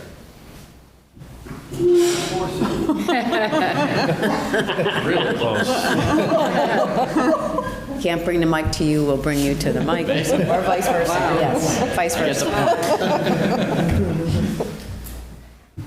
So just jumping into our design approach and our design process. We have three main tenets. They're pretty simple. We listen, we create, and we care. We use these tenets as kind of a touchstone throughout the process to make sure we're on the right track and, to really focus us and make sure we're going down the right direction. So the first step is we listen. You ask anybody on the design team here, and we'll tell you that listening is one of the most important, if not the most important step in the process. It gets us going in the right direction. A lot of, and it really starts with you guys listening to the town, listening to the building committee, listening to the community. A lot of designers try to impart their will on projects. Don't really listen. They have their agenda that they're trying to push, and we're not like that. We 100% believe that this project and this the ultimate goal of this project is to make sure that this reflects the community and the town of Southampton. So with that, I'm going to pass it over to Doug, and Doug's going to try to explain to you guys why we believe we're the best listeners in the business. Thanks, Chris. And I think that's, Chris brings it up, and it is absolutely true. The communication and listening really is what makes a successful team, collaborative team with the client and with the design team. I want to talk a little bit about the fact that what are some of the issues that we're going to be dealing with as we listen. One of the issues is community input and outreach. And we have had some great success doing surveys with local communities, do them as hard copy as well as online. We find that we get some great results. It gives us good equitable inclusion. Typically, we can get a broader input from a community if we've got a number of different ways for that information to be pulled together. We also find that it offers the voice to those that may be uncomfortable coming to a public meeting, or those that possibly just can't make it because of a date and a conflict. We also feel that it allows you to really focus the conversation on useful information. We have seen projects where possibly a small group of squeaky wheel people in the community can come and disrupt a public meeting to try to get their information out, and it can actually derail a project. We've seen that happen before. We also think it's very important that collectively we can decide before the survey goes out as to who the population or who the cohorts are that we want to tap into, whether it's just the age 60 and beyond, or whether we want to tap into the 50-year-olds and the 40-year-olds that we hope are going to be coming to the center in years to come. The example on the screen right now is just some of the sample questions that we had put together for Kent, Ohio a few years ago. But you can see doing something where you ask a question and then give numerous fill-in-the-blank answers or multiple choice, if you will. Usually 10 to 15 questions. We don't want it to be too long, but this will give people an opportunity to sit and really reflect on what some of their input wants to be. So go on to the next slide.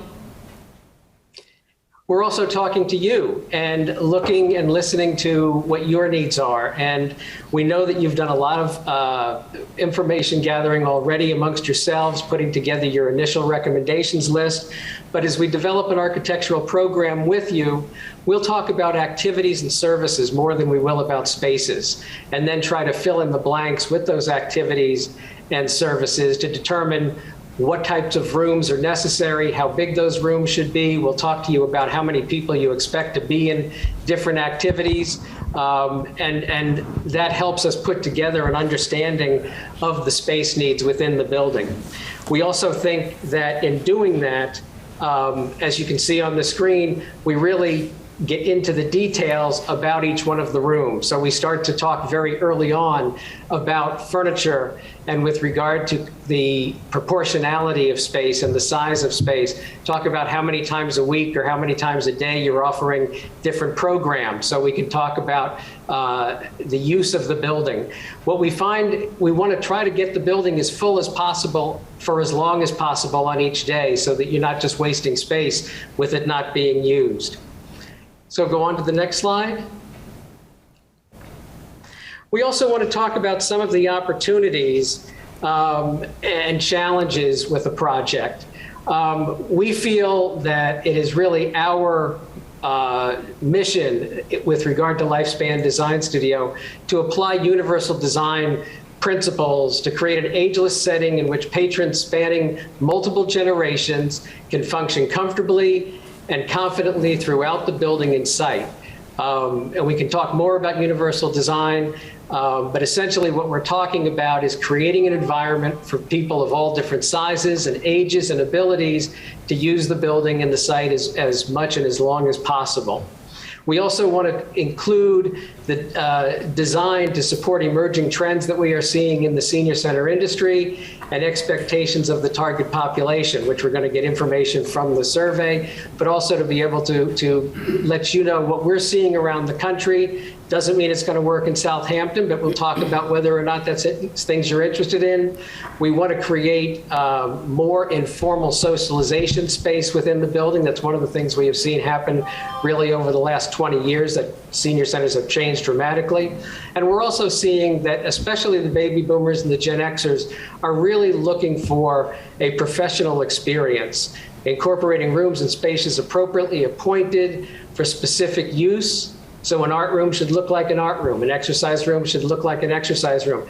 Doesn't mean these rooms can't be used for multi-purpose reasons, but we think it's really important to have that professional space rather than have all multi-purpose spaces that are vanilla and all the same size. One of the other things that I wanted to talk about, and it's one of the questions that you brought up, was creating a design that's unique to seniors' needs. And I think that universal design gets into that it's really meeting everybody's needs, but specifically when you're talking about older adults, some of those needs can be more pronounced. We will go beyond the Americans with Disabilities Act. The Americans with Disabilities Act is a low bar. Actually, it's not very friendly to older adults, and those that wrote it know it. You mentioned things such as safety and mobility. We want to try to create an environment that prevents falls and accidents. That starts out on the site. We create a safe parking lot for pedestrians. People go where the people walk and the cars drive where the cars go, and we try not to have them in the same traffic areas. We create a curbless environment when possible, because we know that 1/3 of adults over the age of 80 are incapable of stepping up and down a single curb. So why would we put the tripping hazard and an opportunity for an accident to occur in a parking lot? And then when we get in the building, we're looking at flooring materials that are appropriate, ease of use with mobility devices, and really getting into some of the nitty-gritty of what makes design for aging appropriate. You also talked about vision and lighting. And when we look at that issue, we talk about lighting levels that are specific for individuals over the age of 65. Quite honestly, we know that a lot of electrical engineers don't even know that there are recommendations for foot candle levels over the age of 65. But we deal with that. Color contrast is extremely important so that people with low vision can still have an understanding of where the floor is and where the wall meets the floor, where the edge of the chair is and where the table is and so on. So we get into a lot of color contrasting issues. Also regarding ease of access, we want to create an environment that is easy to understand for mapping and navigation. We also understand that within the older adult population, about 50% of older adults over the age of 85 are experiencing some sort of dementia, but they're also living independent lives. So when they come to the senior center, we want them to be comfortable. We don't want them to be confused by the environment. We want things to be easy to understand, and everybody benefits from that. We've all been in buildings where you can't find your way around and you find yourself back at the front door and you don't even know how you got there. I think another important issue that I can't not mention, because as Chris knows, it's one of my favorite parts of designing a senior center, is bathroom design.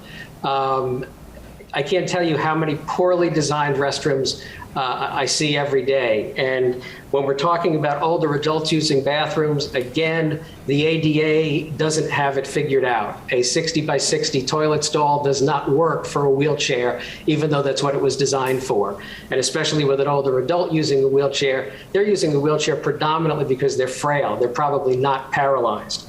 So when we talk about bathroom design, we're talking about ease of use and access, we're talking about dignity, and we're talking about trying to prevent falls as much as possible. So those are really some of those key issues, and we can certainly answer questions about more. I think we also, one of the things that you had asked about was, how do we plan for tomorrow? And, you know, that's kind of nobody really has a crystal ball. We certainly can look at the demographics. We can't tell you that Intel isn't going to move into Southampton and add so much to the population at some time or anything like that. But based on the current numbers and the growth that you expect, when we look at designing a senior center, we don't want to oversize it. We don't want to waste square footage. We want to talk about what your hours of operation are now and what they could be in the future, which gives you free square footage if you think about it. A lot of adults are still working and want morning hours, afternoon hours, evening hours, and weekend hours. So those are some possibilities to increase your square footage. But we want to right-size spaces for the right professional experience. And when we think about that, we also want to look at the site and give understanding that if we're possibly going to increase the size of the building, we also should be increasing the size of the parking lot. So those are all of the considerations that should be taken in that regard. So with that, Chris, back to you. Doug did a really good job keeping his bathroom portion to about 30 seconds. He could talk for about 4 hours on his bathroom. So Doug had a powwow. Thanks, Doug. Appreciate it. Good job. I'm sure you do.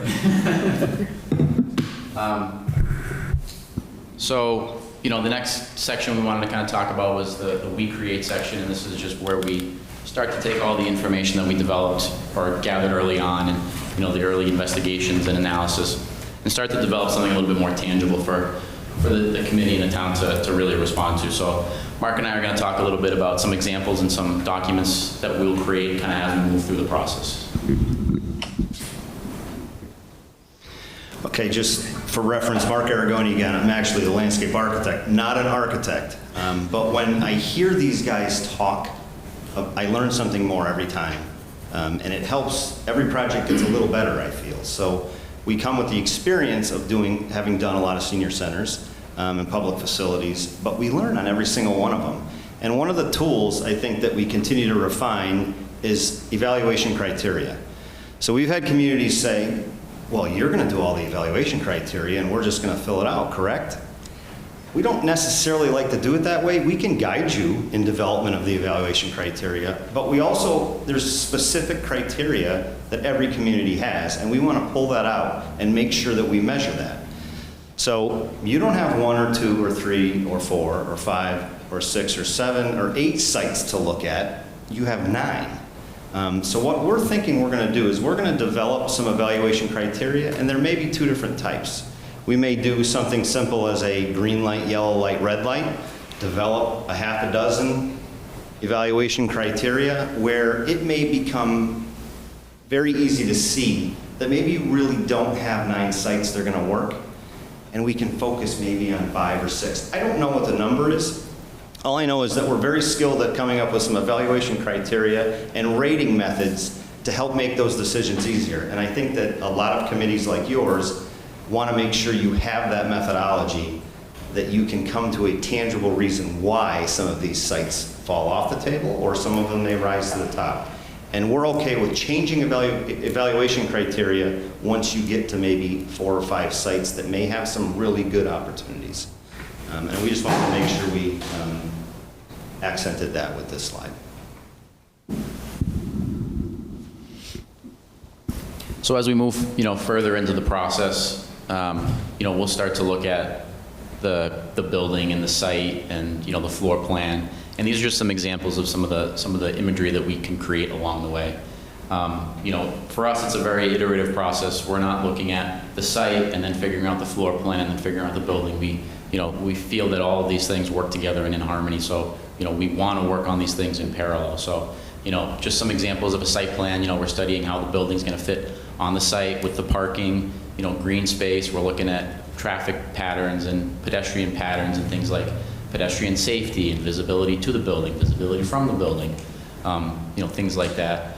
Looking at the floor plan, we're studying multiple options, adjacencies, how the spaces interact with one another. Again, user flow in the building, making sure that wayfinding is easy. Providing options for you guys to react to, getting feedback, refining, and keep that iterative process, the back and forth working.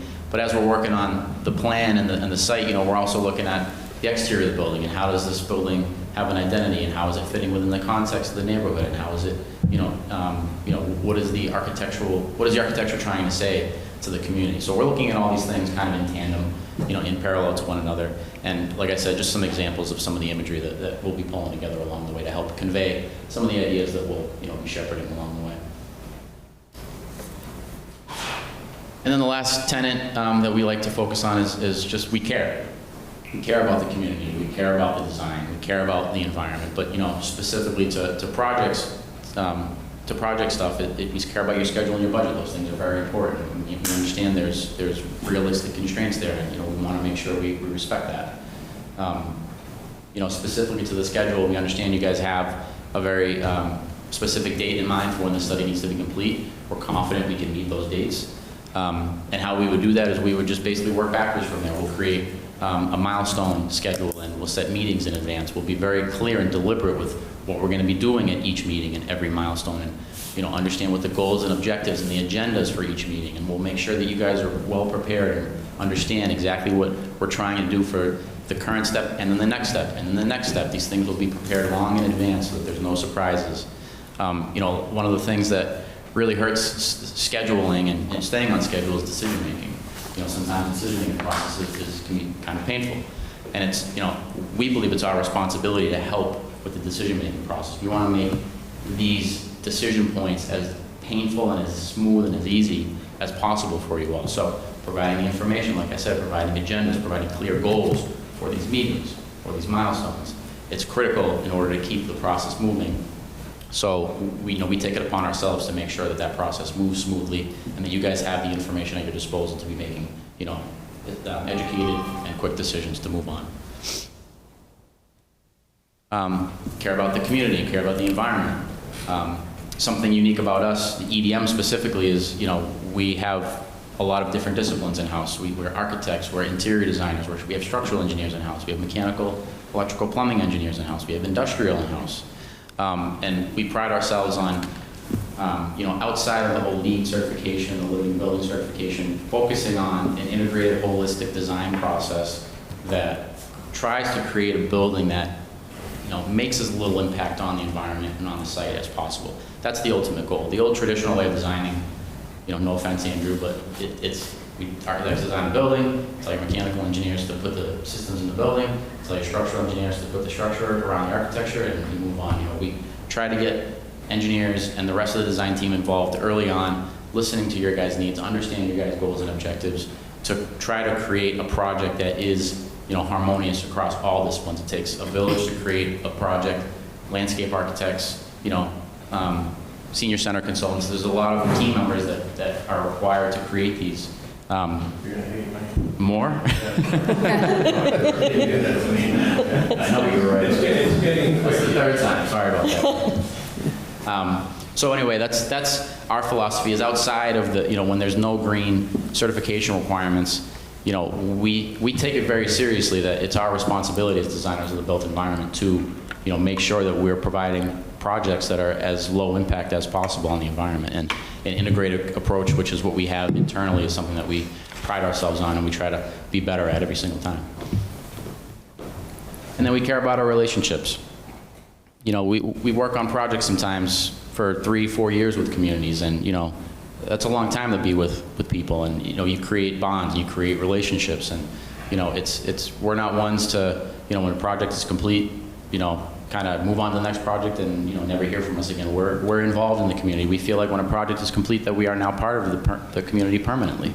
You know, for instance, we just finished up South Hadley Senior Center, and you know, they are about a year away from when they completed construction. So I called Leslie Hennessy, who's the Senior Center Director over there, and I said, how's things going? You know, I'd like to set up a walkthrough just to see how things are going. So we walked the building, you know, spent a couple hours talking to her about what's working, what's not working. You know, hindsight's 20/20. There's always things that could be done a little bit differently. So, you know, getting feedback from her, talking to the people that are using the facility. They've been using it for a year now, so getting great feedback, things that they like, things that they don't like. You know, it's just a great opportunity for us to learn. But also, you know, in the other direction, we were able to help Leslie a little bit. She had some pains in the building that she just didn't really understand how some of the parts of the building needed to function. So we're able to kind of help her a little bit understand the HVAC system needs to function like this, or this room was meant to, you know, do this, or the technology is meant to do that. So we were able to kind of help ease the pain a little bit on some of the, you know, her growing pains and learning the building and how the building's supposed to function. Another example, Hadley Senior Center. We just had our company picnic at the facility over there.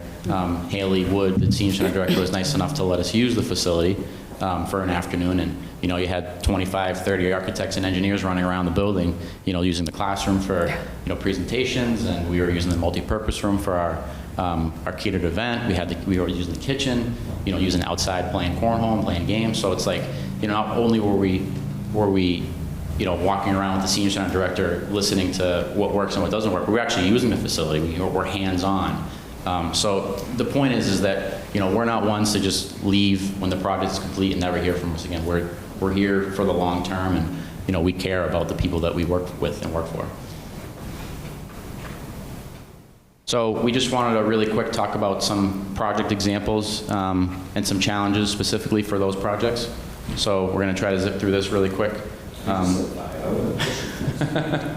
So Doug, you want to start us off?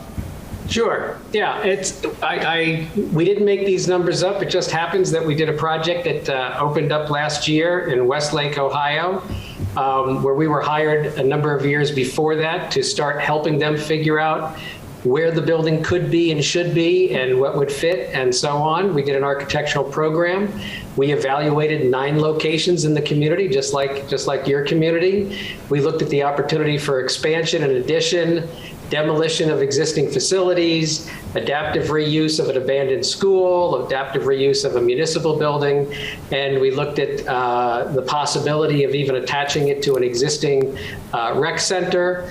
The drawing that's in the middle there shows 4 different locations of possibilities within a park, and it actually ended up being option B that we ended up with actually designing and doing the building location.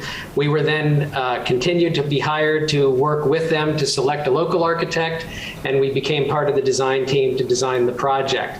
And you can see the criteria on the left are some of the site evaluation criterion that was used as well.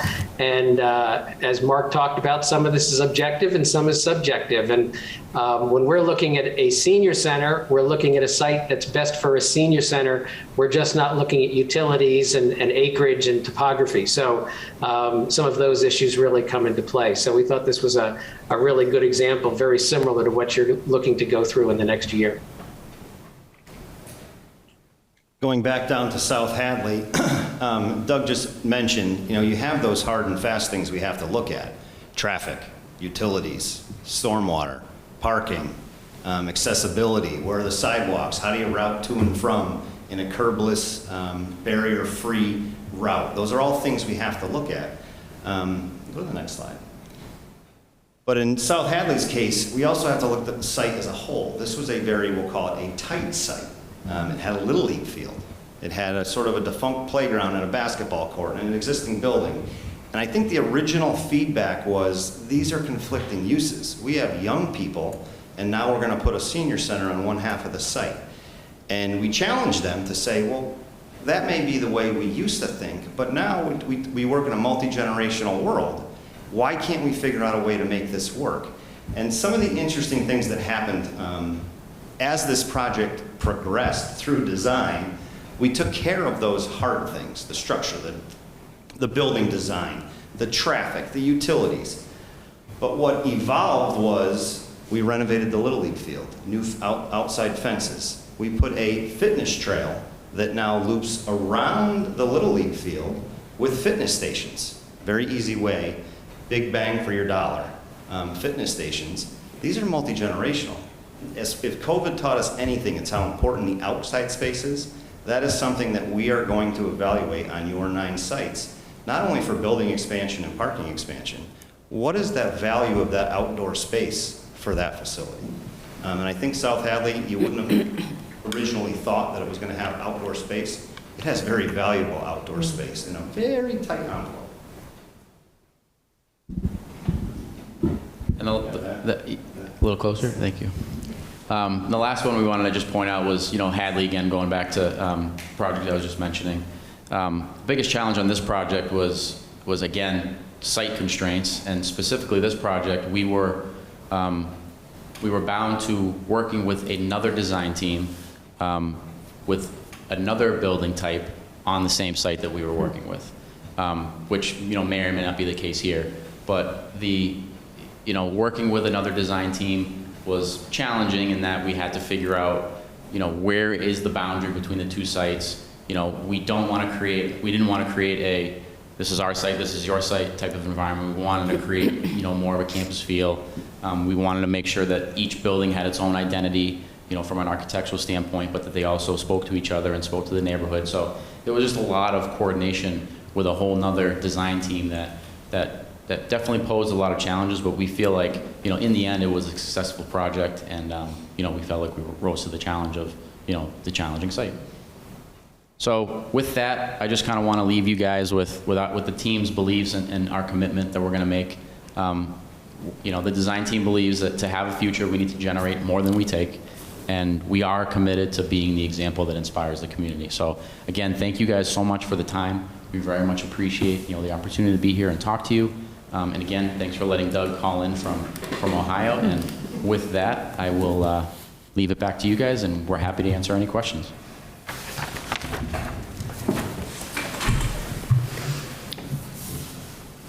I always like to start off with one question. So you mentioned communication back and forth as a possible delay for a project. Whether because we are on a tight time frame, we don't, in order to be the recipient of all this money, we have to be done by a certain date for the feasibility study. What else do you see as possibly a roadblock into keeping on schedule? Is there anything that comes up?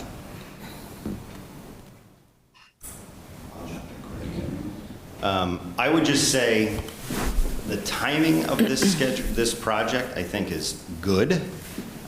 If we were going to get out and have to evaluate sites and you were starting a project in December or January, I would say Mother Nature could cause havoc. You're in a really good spot where if you all make your selection really quick, and efficient, and get your design team on board, I think that the beginning parts of this project, as far as evaluation goes, it's perfect. You're in a perfect season to get it done. And the next thing is just schedule. We're going to push to set a schedule. We're going to push to set the community involvement plan, public involvement plan, whatever you want to call it, because those meetings become critical if they are in person. I think thankfully we're going to more in person. Those are some critical things. Schedule and getting that field work done. We live in New England. We know what happens. You're in a good time frame. Doug, maybe do you want to touch on the kind of the issues we had with the Manchester project with town surveys and the little bit of delay that we ran into on that project? Yeah, we just recently finished doing a feasibility analysis for Manchester, Connecticut. And it was interesting because there were other players within the community that we really didn't know, and we weren't told at the beginning that they were going to be involved. But the fire chief got involved, and some emergency preparedness people got involved, and that was fine. And we had those meetings, but it pushed the schedule a little bit, and the client wasn't in any rush, and the project continued to move along. But just making sure that we're all on the same page. And the reality in Manchester was they weren't sure that there were going to be other players involved in the discussion. But when they got involved, they got right on board with the whole thing.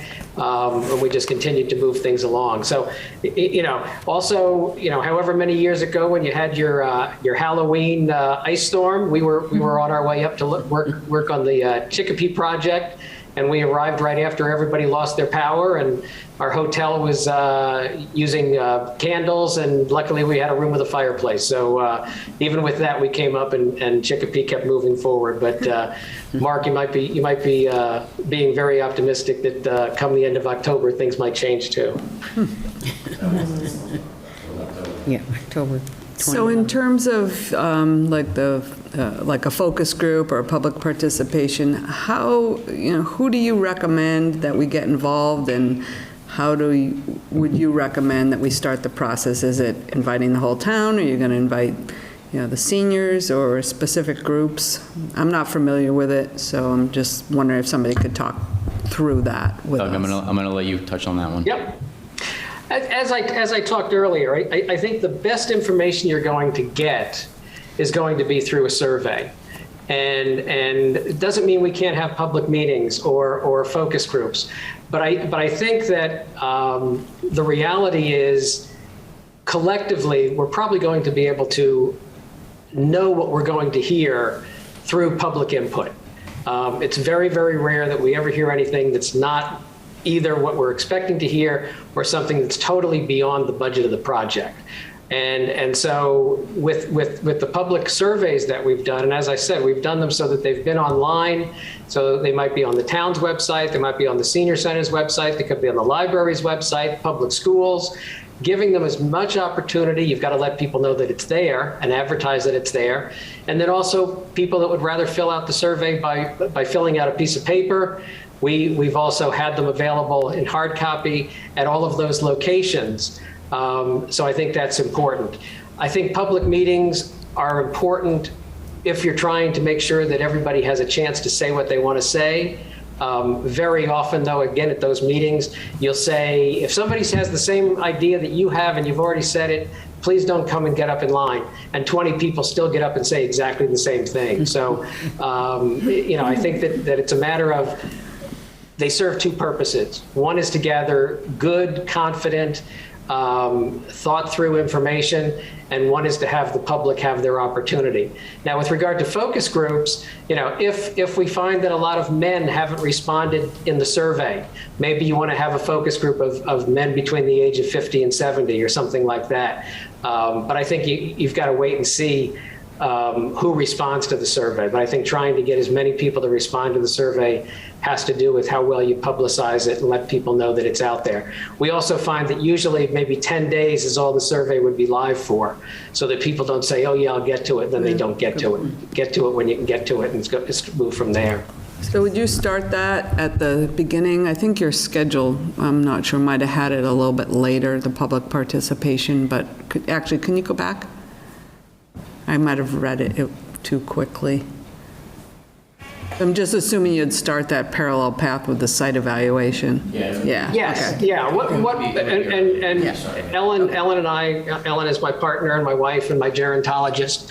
Ellen and I were talking about that this morning, and quite honestly, if you were to select this design team and if there was a time period where contracting had to go on and so on, we're ready to start that process right away. Start talking to you about what we think the survey should be, how it's going to get published, how it's going to be advertised. And as I said, I don't think we're going to learn anything from that survey that's going to change the course of this project. So we can get the survey information out there, and then also start going through the architectural programming exercise with you as well. We're scheduled in the plan for us to come up, see all the sites, meet all of you, have a full day workshop with regard to looking at where you've been with your recommendations and what your expectations are. We're looking at probably a 2.5 to 3 day visit. So, all of that should happen right at the beginning, so we start churning all of the information. I think, quite honestly, and Mark and Chris and I have talked about this, with the 9 different sites, we've looked at some of them online already, and we're starting to already develop opinions about what some of the challenges may be on those sites. But it's important that we look at that and really start to get a sense of what we think what's going to work and what some of the objectives looking at those sites is all about. Thank you. I think our community has had a lot more success with surveys. The Master Plan Committee just did a survey. There was a lot of response, and same for the ARPA survey that we just did, and less success with focus groups or public meetings, I think. I was thinking as you were going through the slides about Hadley and South Hadley, so a number of us have been to both sites, and I was reminded about the Little League field, and also in Hadley, there was a lot of controversy, if I remember correctly. I think the veterans or somebody was not happy with the plan. What role did you play in these two scenarios to help the communities get to where they got? So for Hadley specifically, we were at all of the community meetings, all of the public presentations essentially, because for that project specifically, it wasn't a slow trickle of information. It was, we were working with the building committee, developing plans and concepts, and we unveiled it to the community kind of in one shot as to this is kind of where we're going. We had been talking with neighbors, and we talked with the veterans, before we unveiled it to the community, the public as a whole. But we were part of the process all along about, presenting stuff to the public, presenting stuff to the veterans, to the VA, or I'm sorry, to the I think it might have been the Legion. The Legion, that's what it was. Yes, the Legion. They were right next door, and it became political, unfortunately, with that particular project and the Legion folks specifically. So ultimately we made compromises. We worked with them. We made sure that they felt heard, and that's kind of our role, was working with the town on behalf of the town, working with the neighbors and making sure that we are making, that the public feels accommodated and feels heard. So that was kind of our major role. And for South Hadley, I don't know, do you want to talk about the... Yeah. One of the roles, I mean, you have a very technically competent board committee up here, which is great, but one of the roles that we also take on besides the technical side is the facilitation side. And if you're a facilitator and you're leading a project like Chris and Doug and we will, you have to be flexible as well. So I would love to sit here and tell you that we designed a fitness trail as part of the original South Hadley plan, but we didn't. What happened was that became almost a bargaining chip as the process moved forward, and we were able to be very flexible. I mean, I work with civil engineers and traffic engineers and certified playground safety inspectors, so we have the bench. If things come up, we're just going to go with it. We're going to make it work. We're going to be flexible. You are the number one as far as decision makers go, but we're also going to help you understand maybe it's not that big of a deal if somebody has a voice, and it may force a few changes in what the original thought was. That's okay. So facilitating is a good thing, and I think we're all pretty good at doing it. I just wanted to say, I think having the survey or a focus group with the group that do not come to the center, especially, like I said, men between 50 and 70, what would bring you to a center if you had the opportunity? What would you suggest we have? Because our facility is very small. We don't want everyone coming to our center because we don't have enough room to begin with. We don't have enough room for programming. So anything that's bigger than what we have is going to be a plus.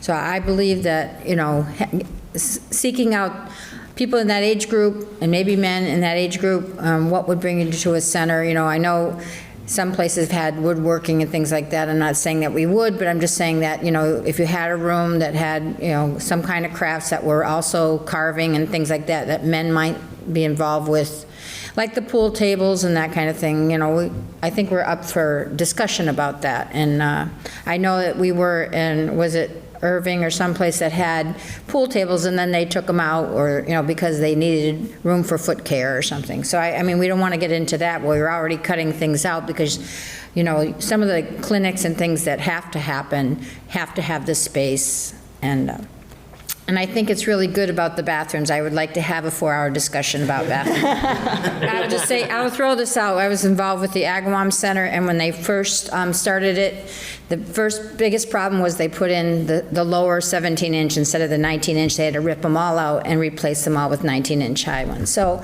I mean, that is important.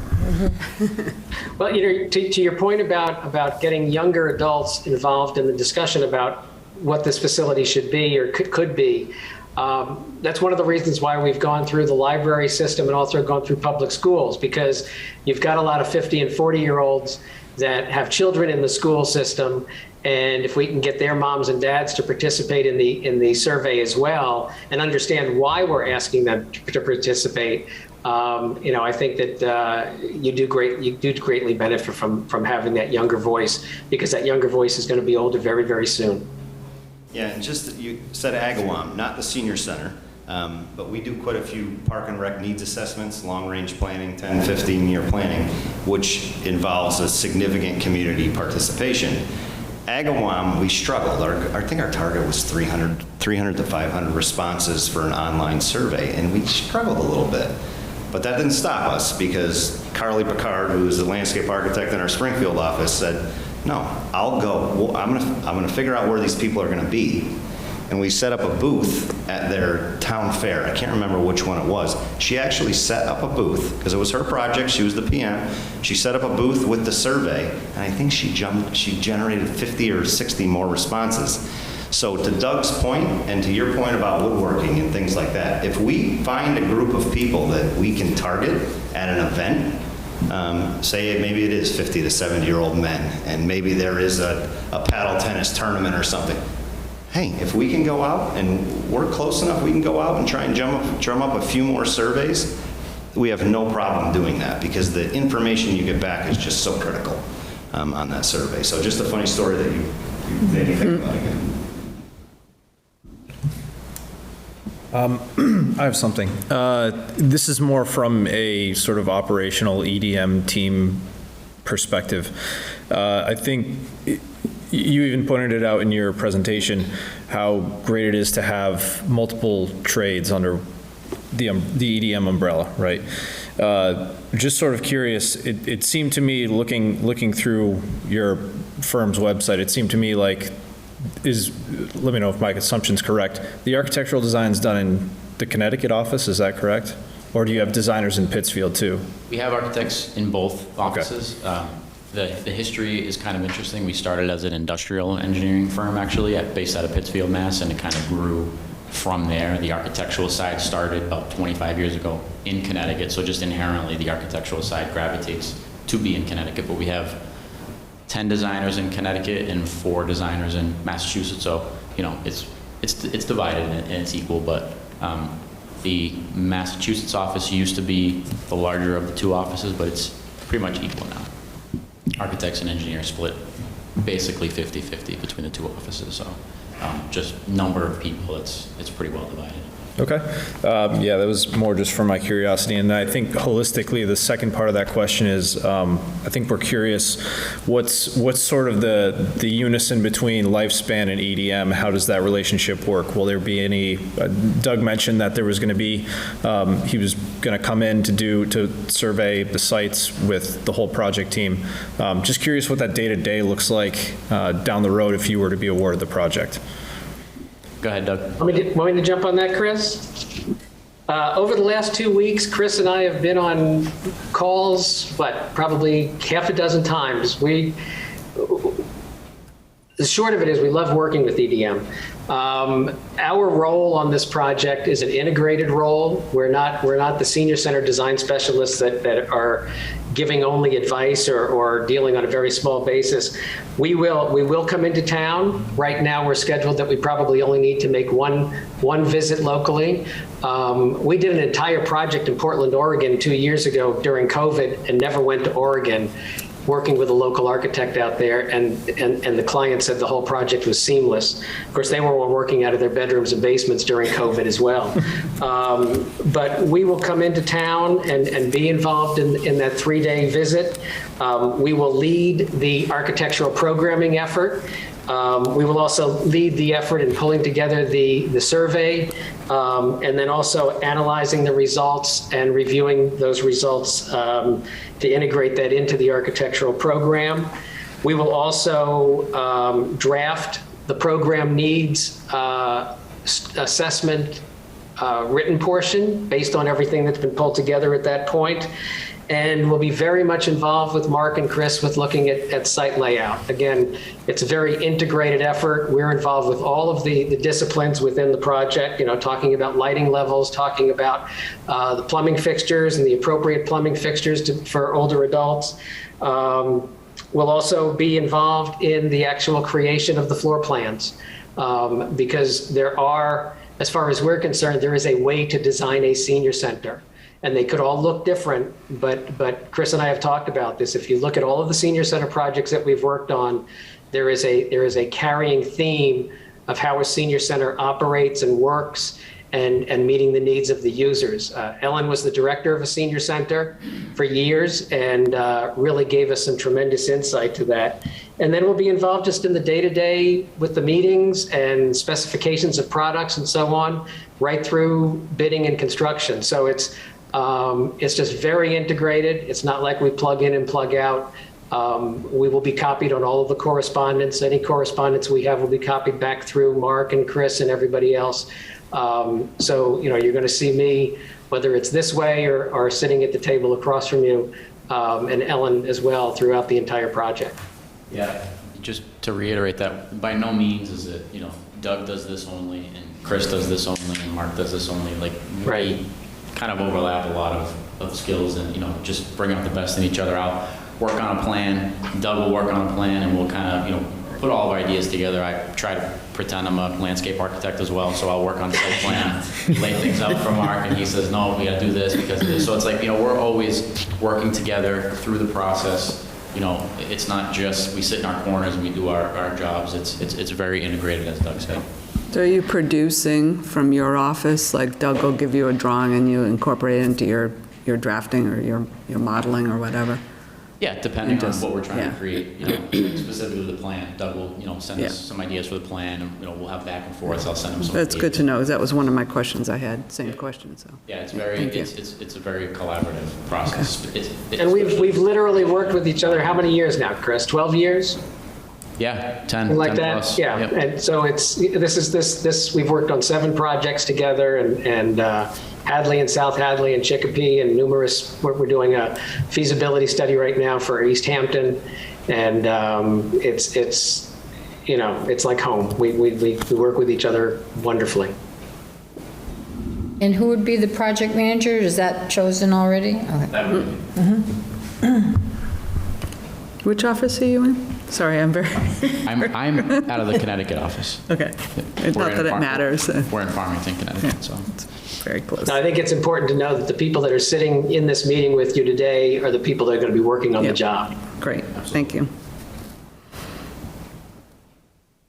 One of the, you mentioned a lot of work with senior centers, and, we went to visit quite a few of them. We also came up with a list of, things that we think would be important to have at a senior center, and I think 2 things we consistently heard were outdoor space and storage. And I'm just wondering if there'd be other, design recommendations that you would have as part of all of this relative, airport-style bathrooms. We feel pretty confident in some of the recommendations we had because we went to, Hadley and South Hadley was very, very helpful to us. I'm assuming that would be part of the collaboration back and forth is also making some recommendations to us in terms of what would be good, knowing what you know about senior center construction specifically. Yeah, definitely. We would first listen to what you guys want, your needs, your goals, here, and look at the work that you guys have already done in the background. But, Doug can speak to this a little bit, but, also educating you guys on trends, other things that we see in the industry and in the project type. So Doug can probably speak specifically to some of those things. Senior centers are all that we do. We've worked in 29 states on over 100 senior center projects. When it comes to looking at what your needs are, and as I said, we look at your activities and the services that you offer, and then recommend to you what types of spaces are necessary for that. What we're seeing in you're talking about storage and parking lots and so on. Simplistically, we say there are 3 things that you have to have in a senior center to be successful. You have to have a great parking lot, you have to have great storage, and you have to have great bathrooms. and when we're looking at parking count, we're not looking at zoning and we're not looking at the code. We're trying to determine with you how many parking spaces you're actually going to need. When the code and zoning says you need 3 handicap parking spaces, we're going to tell you you need 9 handicap parking spaces at least, because you're dealing with a senior center. If it tells you you need 3 toilet fixtures per gender, we're going to tell you probably need 6 per gender, because 50% of all adults over the age of 50 have urinary incontinence. And so when we talk about the design of bathrooms and how many there are, they need to be close to everybody, because when you need to go to the bathroom, people are going to the bathroom. So, no doors on the bathrooms. Nobody likes to touch door hardware. COVID, nobody wants to touch door hardware. If we can do touchless faucets, that's even better. If we can do auto flush toilets, that's even better.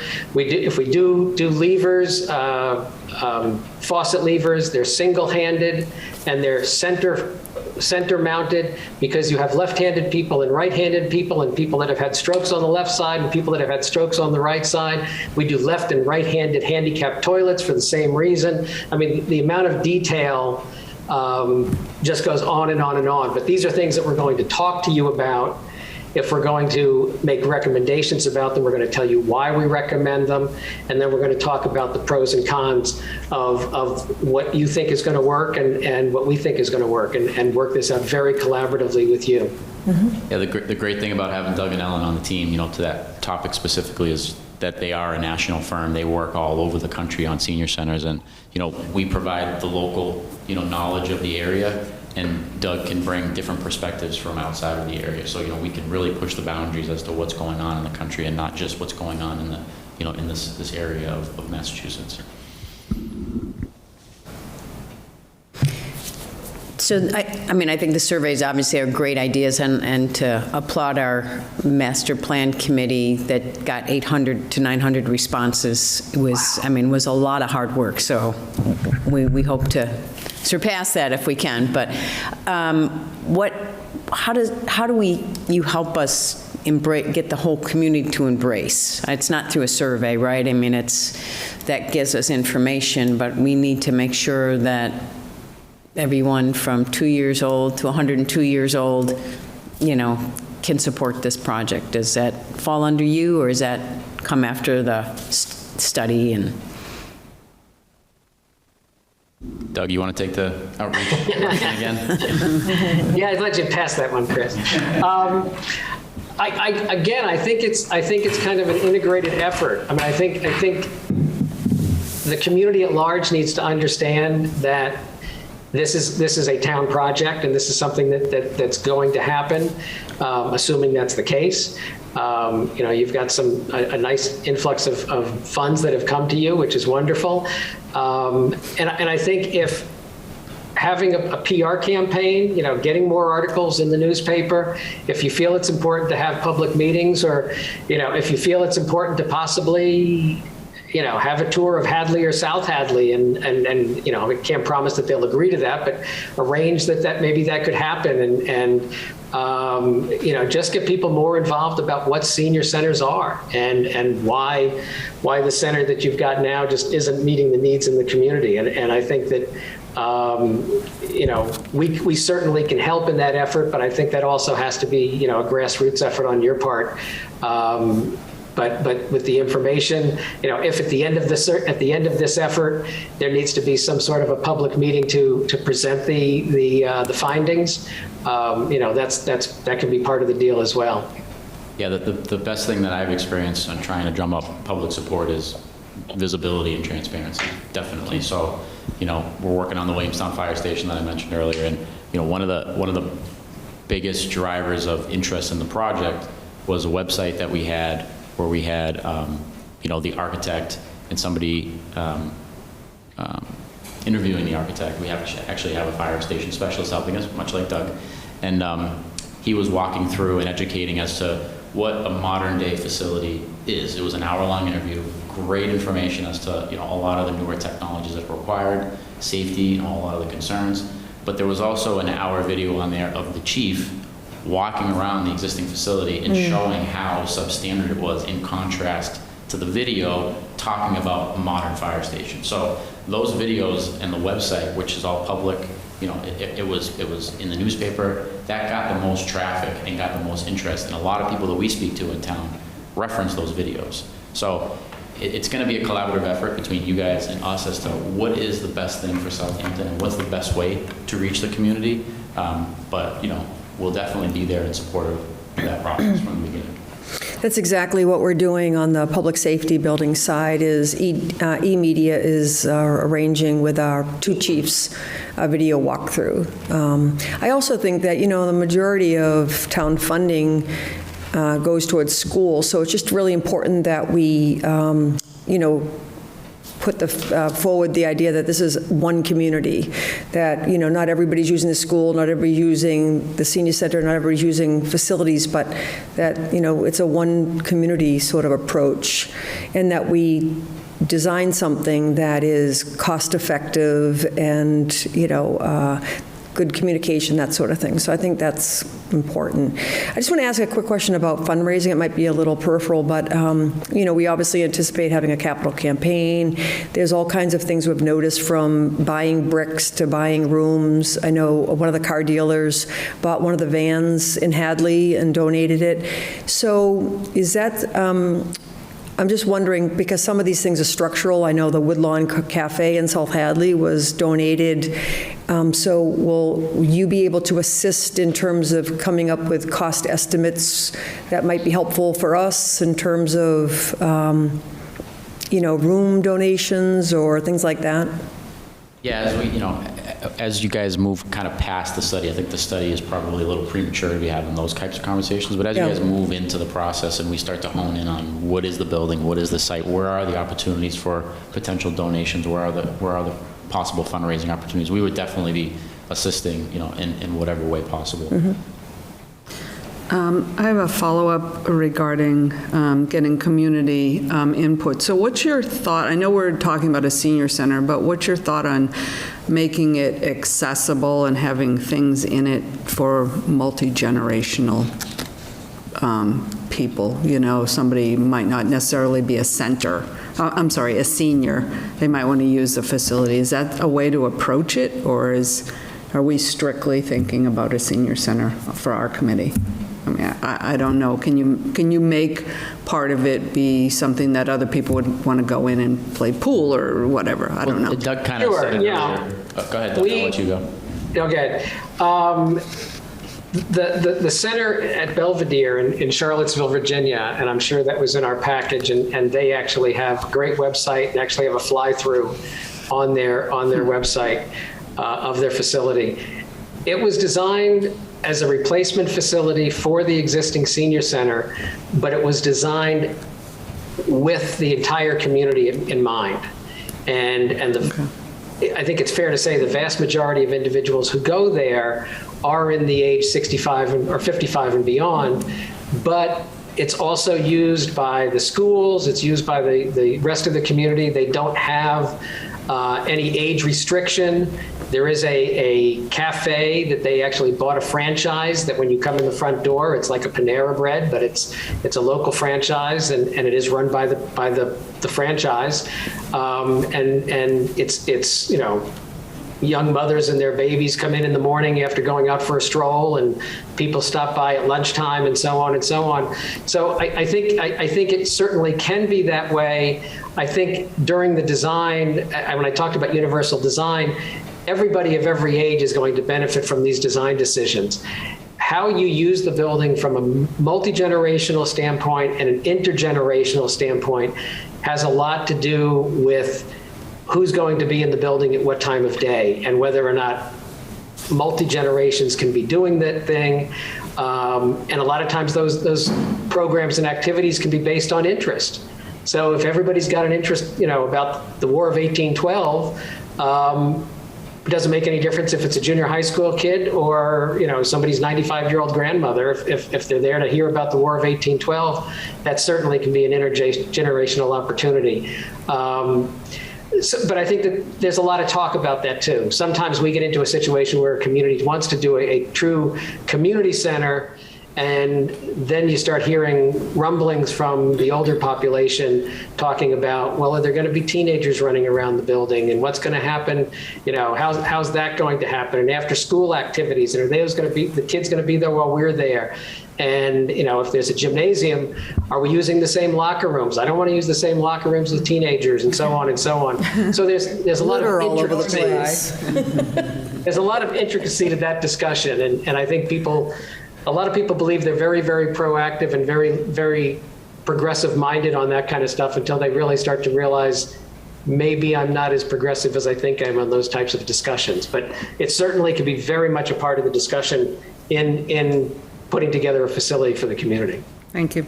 Yeah, and we, truthfully, recently we haven't worked on a senior center where we haven't been asked to accommodate community use of the building, in one way or another. Usually these buildings are state-of-the-art, they're brand new, they're the bright, shiny object in town, everybody wants to use the building. So it's, working with the committee and understanding what is the goal of the town. To Doug's point, are people going to be using it during the day, outside of the older population? Are people going to be using it only after hours?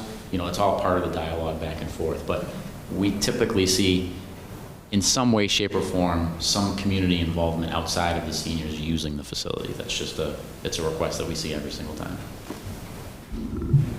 And I think that's important because, first of all, we have to get all the voters to agree. So I think it really is important that the community embrace the idea and be able to use it. And I'm highly for intergenerational programming myself. So. And to Doug's point about universal design, one of the things we pride ourselves on is to not make it obvious to folks the universal design components of a building. They're hidden, they're quiet, you know, they fit into the architecture, so it doesn't feel like a building that's designed only for folks that are 55 or 65 up. It really just feels like a community center. It could double as a community center, you know, from the look and feel of the building. I have another question, but I want to defer to anybody else that has one first. We're good.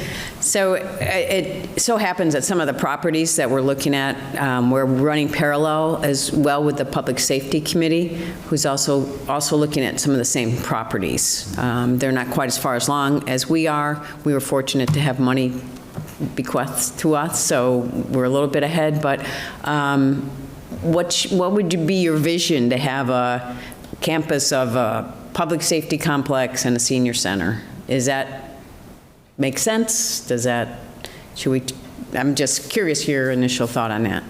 Doug, I want you to speak to kind of the integration of something like that, public safety and senior center, and see if you had any thoughts. Tell me a little bit more about what would be in the public safety facility. Well, I'm on both committees, so I'll just say that we are just about to finish the RFQ for that, to be honest with you, and so we're not that far behind, and just secured funding through ARPA for the actual study. So it would be police and fire and dispatch, so those three departments. So it would be, I don't know if there's been a suggestion in terms of bays. You know, the fire station right now is in a building that was built around the Civil War, that used to be a school, and the police are in a building that was built around the turn of the century, 1900 or so. So both, we basically are trying to move on parallel paths, and there was been some suggestion about whether there could be shared parking or sites at least next to each other. Fire includes ambulance. Yeah, fire and ambulance too. Okay. Would there be, in the police, would there be holding cells? Yes. So there's going to be a sally port and those types of issues, people coming in? Yes. Okay. Not in the same, not two buildings together necessarily, but right. Acreage with campus like a situation. Right. I don't think it's a bad idea. I don't know that it's a great idea. Again, I think it's interesting that may be something that the community wants to hear about. Mm-hmm. We have worked on senior centers that have had active shooters at the senior center or around the senior center. We've had senior centers where people have put their guns on the table at the pool table because they're having a fight. That doesn't have anything to do with the public safety building, but are people going to be concerned that there's going to be police cars bringing bad guys in and having to go through a sally port and then they're leaving? We have done senior centers that have had family and child services where irate parents in divorces have come and screamed and yelled at the front door of the building because their kid's inside with mom in child services. So, and some of this is some of these things are the realities and some of these things are perception. And you don't want to ever have a situation where somebody says, it's not safe to go to the senior center. Well, whether it is or isn't, now it isn't because somebody's made the comment. How are people going to feel about fire engines, turning on their sirens and zooming out of the bays? And, so I think you want to be very careful about vehicular traffic. If we're dealing with older adults, a percentage of those older adults probably shouldn't have their keys anymore, but they do because this is the real world. So we don't want people to be concerned about maybe having a police car go zooming by or a fire truck go zooming by. And I know it sounds like I'm painting a worst case scenario, but I'm just saying I wouldn't integrate the parking lot. I wouldn't integrate access to the site. Because you may be having a big event for the senior center and all of a sudden three fire trucks are zooming out the same curb cut. So, I think these are the types of things that you need to think about in doing this. So I think it's a matter of finding the right site, finding a site that has multiple points of access and that they could share a campus, but they're not sharing the same curb cut or they're not sharing the same driveway. I think you get a lot of pushback on that. Interesting. Just quickly on, that's a very deep, I love listening to Doug talk because I really do learn things. We have a landscape architect who learned more about curbs in senior centers than he ever wanted to learn, just dealing with Doug throughout the process. Where was I going with this comment? and I always take comments like that to be positive. Just really, on sort of a technical, how you work together with maybe possibly another consultant, if another consultant were to be brought on for the public safety, that's okay. I go back to the flexibility.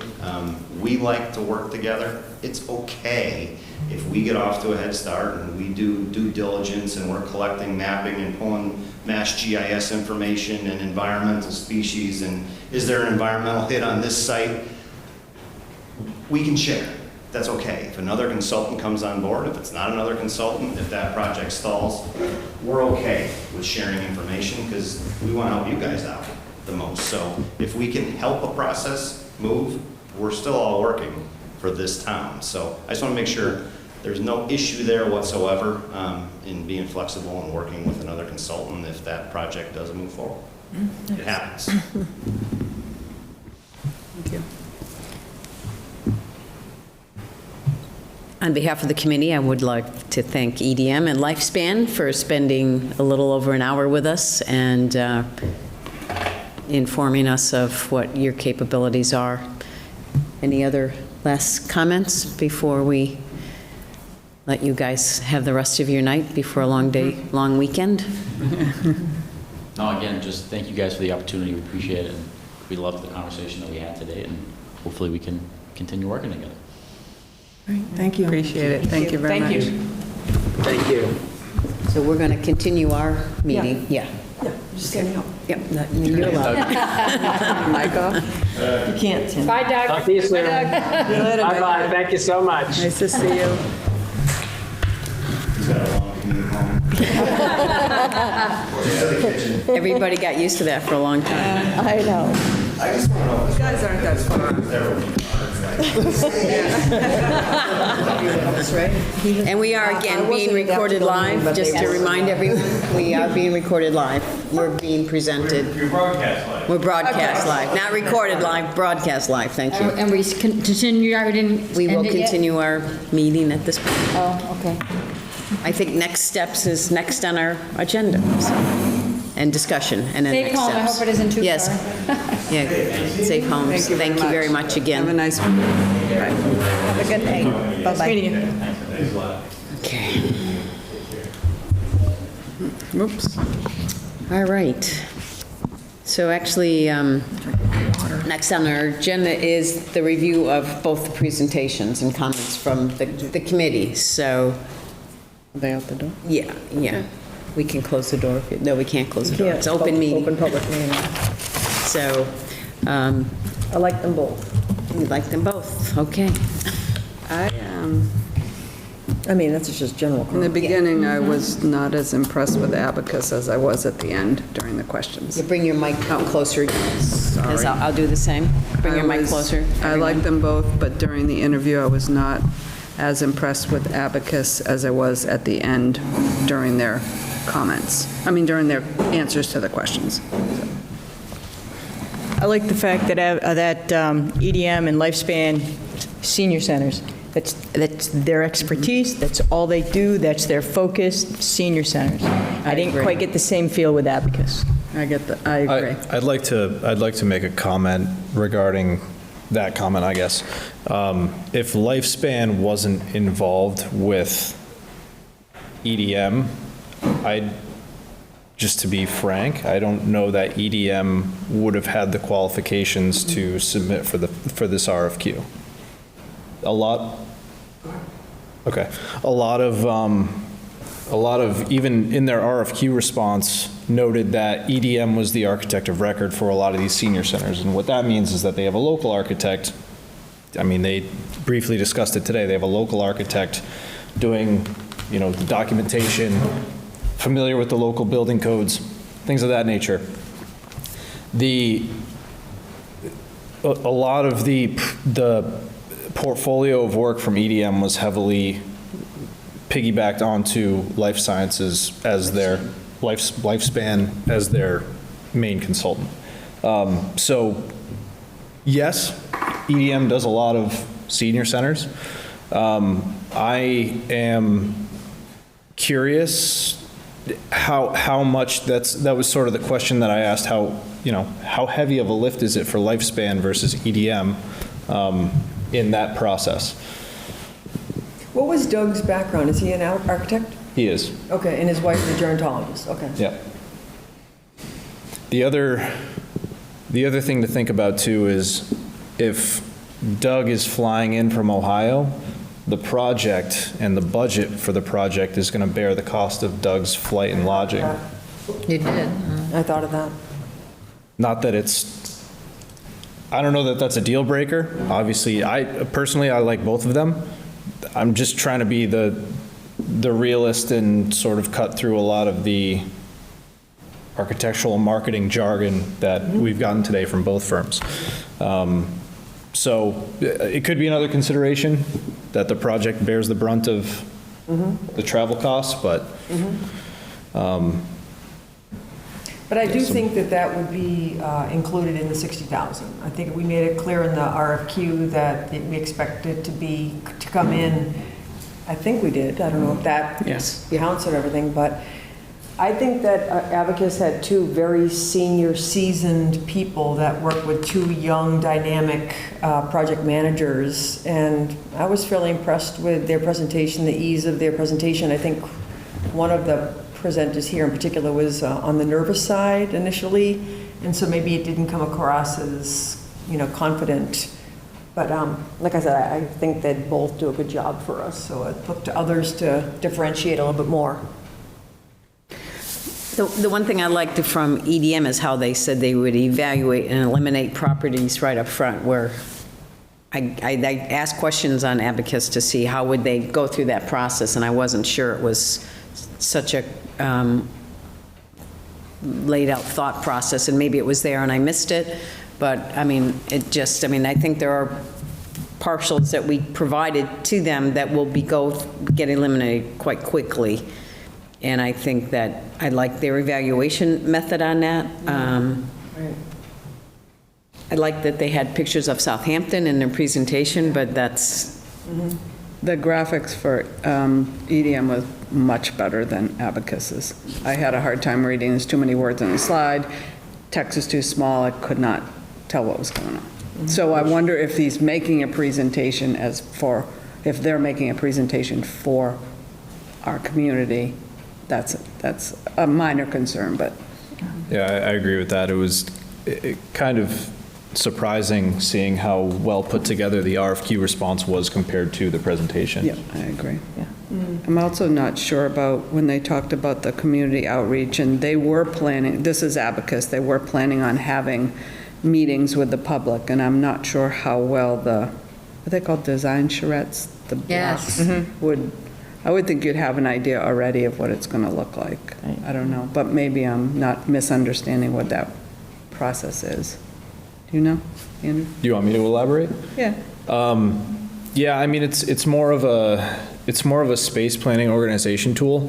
I was actually very encouraged to see that Abacus used a design charrette, and I was waiting for EDM to sort of say something like that, but... So is it actually blocks? It's like bubbles, right, they call them? Well...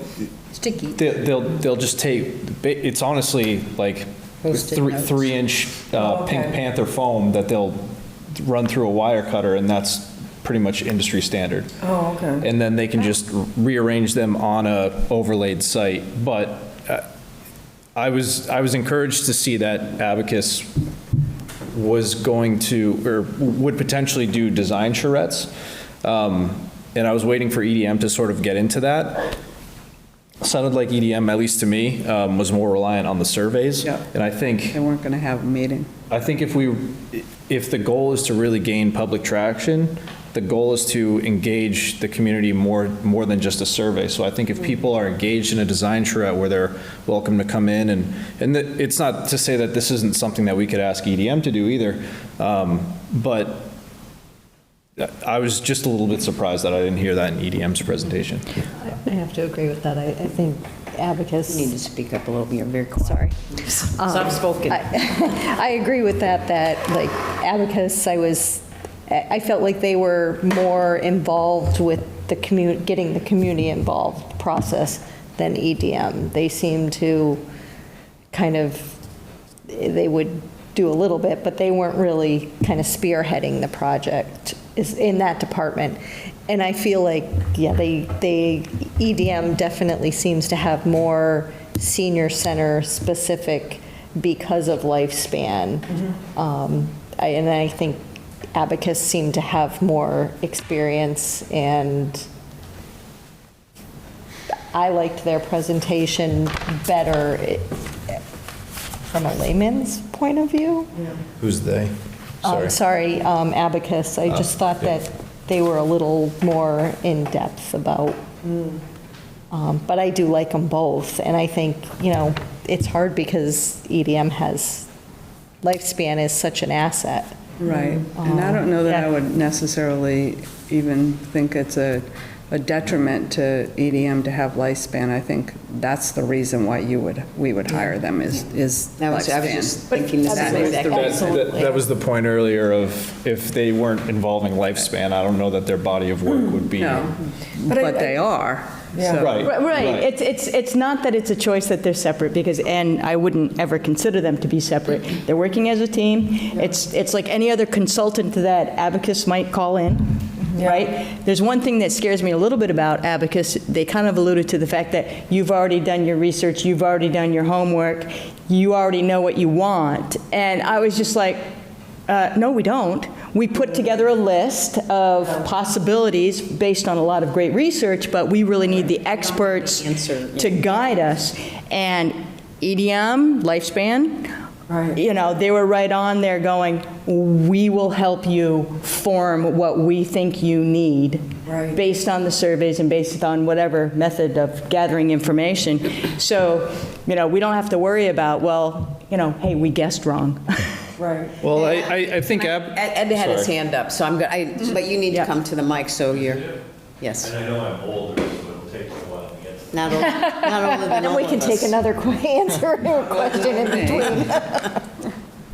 You've got two totally different firms with two totally different strengths. Yes. And yes, by far, EDM strength is lifespan. It's programmable.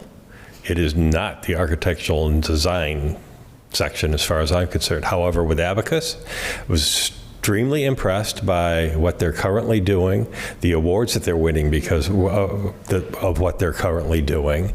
So, yeah, that makes it even a tougher decision because I'm torn right now. It's like, okay. Personally, I'd almost want EDM with lifespan to do the feasibility study and then have Abacus do the actual building. Which is a possibility. For the feasibility study, or is that more? I'm sorry, repeat the question. The charrettes or whatever, the little cubes. Do we need those? The feasibility, or do we need that post? They can do it during the building design. It's just.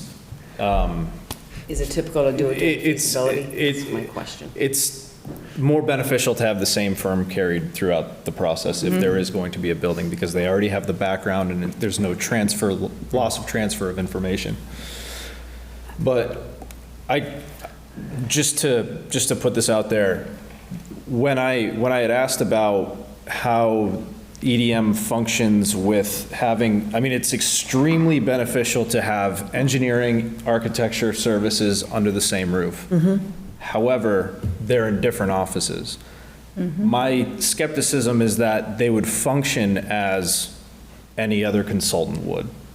Any other consultant that Abacus would hire, any other consultant that EDM would hire, like with the landscape designer.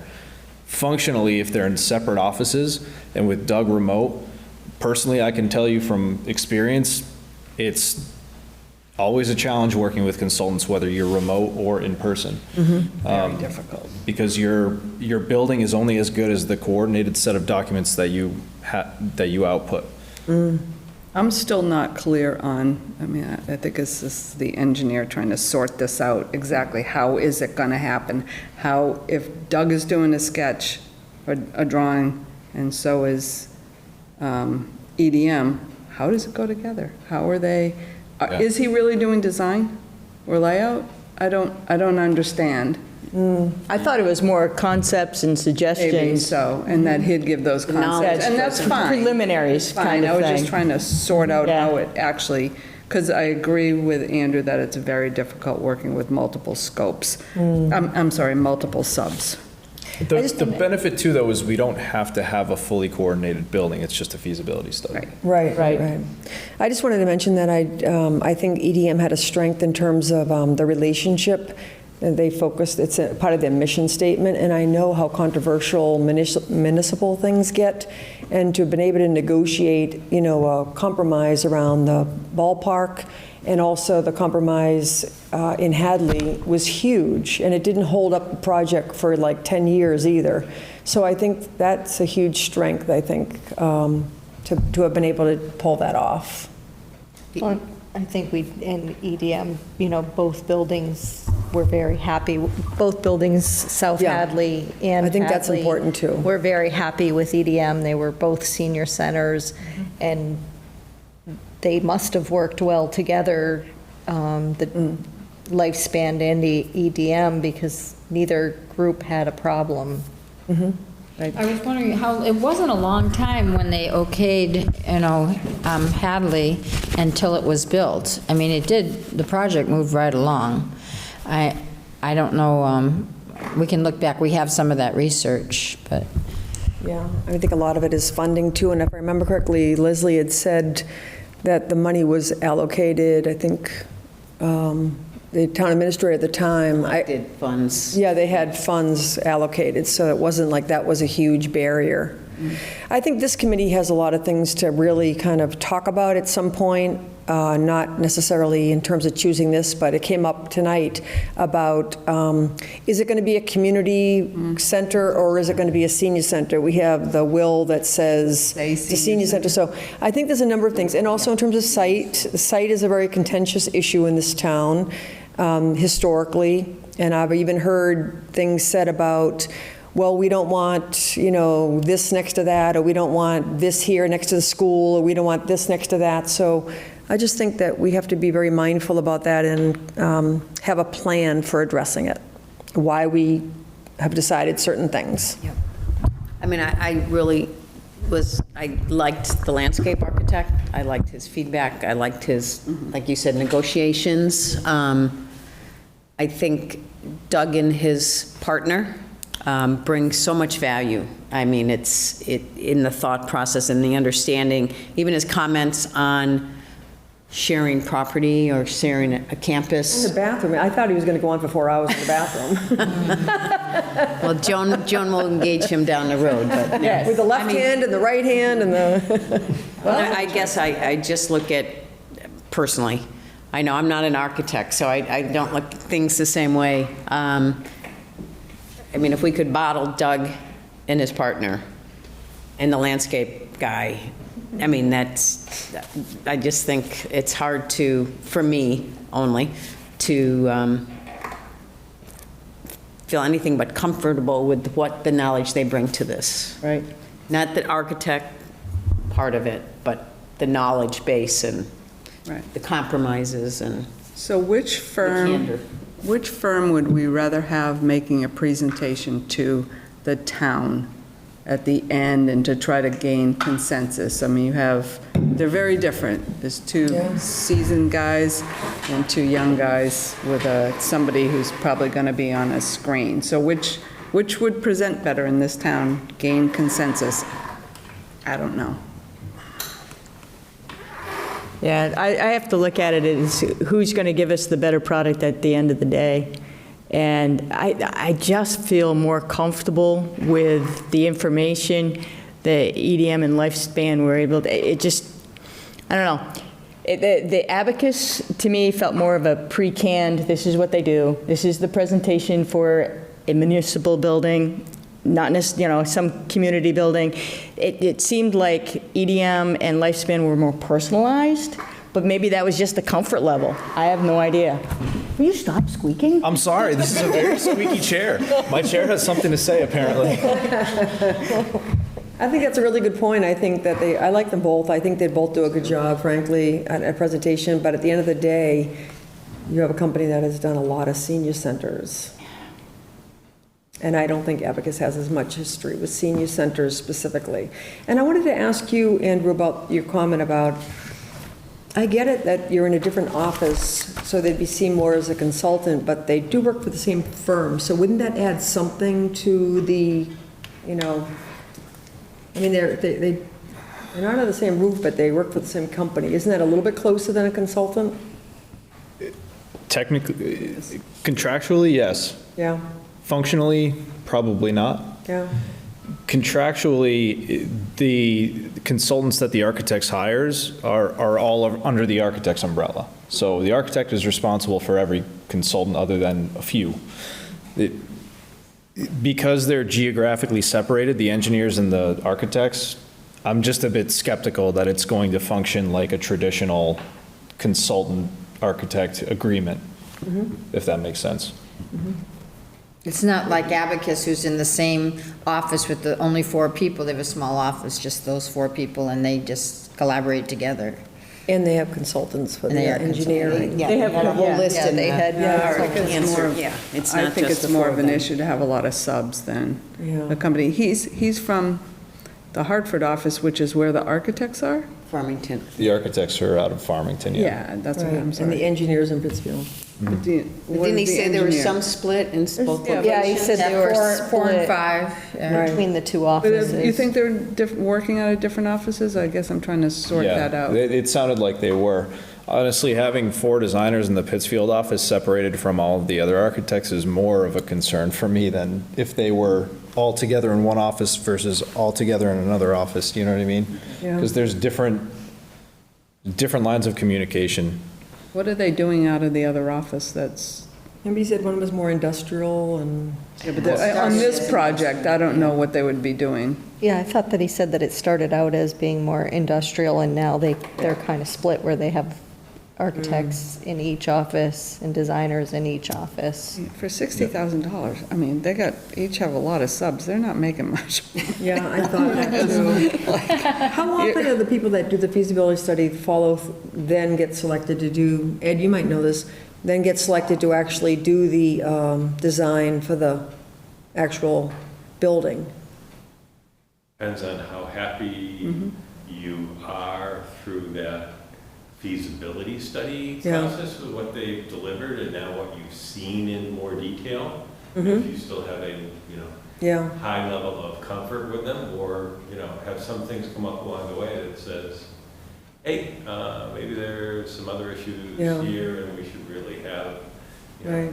at least see what else Yeah. is out there. Well, you'd be bidding anyway. Our RFQ process for the actual Right. The design. design but do you is save money if you select this, if you're happy with the firm? I mean, obviously you have to rebid, right? No, Well, we do not. Not the way it was doing written. another No, we don't. request. You don't have to rebid? We wrote it Well, such well, that, no, if you're hiring them, but if you If are you don't thinking like of them. doing another firm, yes, Right. doing another RFQ. But if you don't, And- if you yeah. continue, Right. You don't And- have to, you don't have to bid it And then. theoretically, you could say, okay, if you,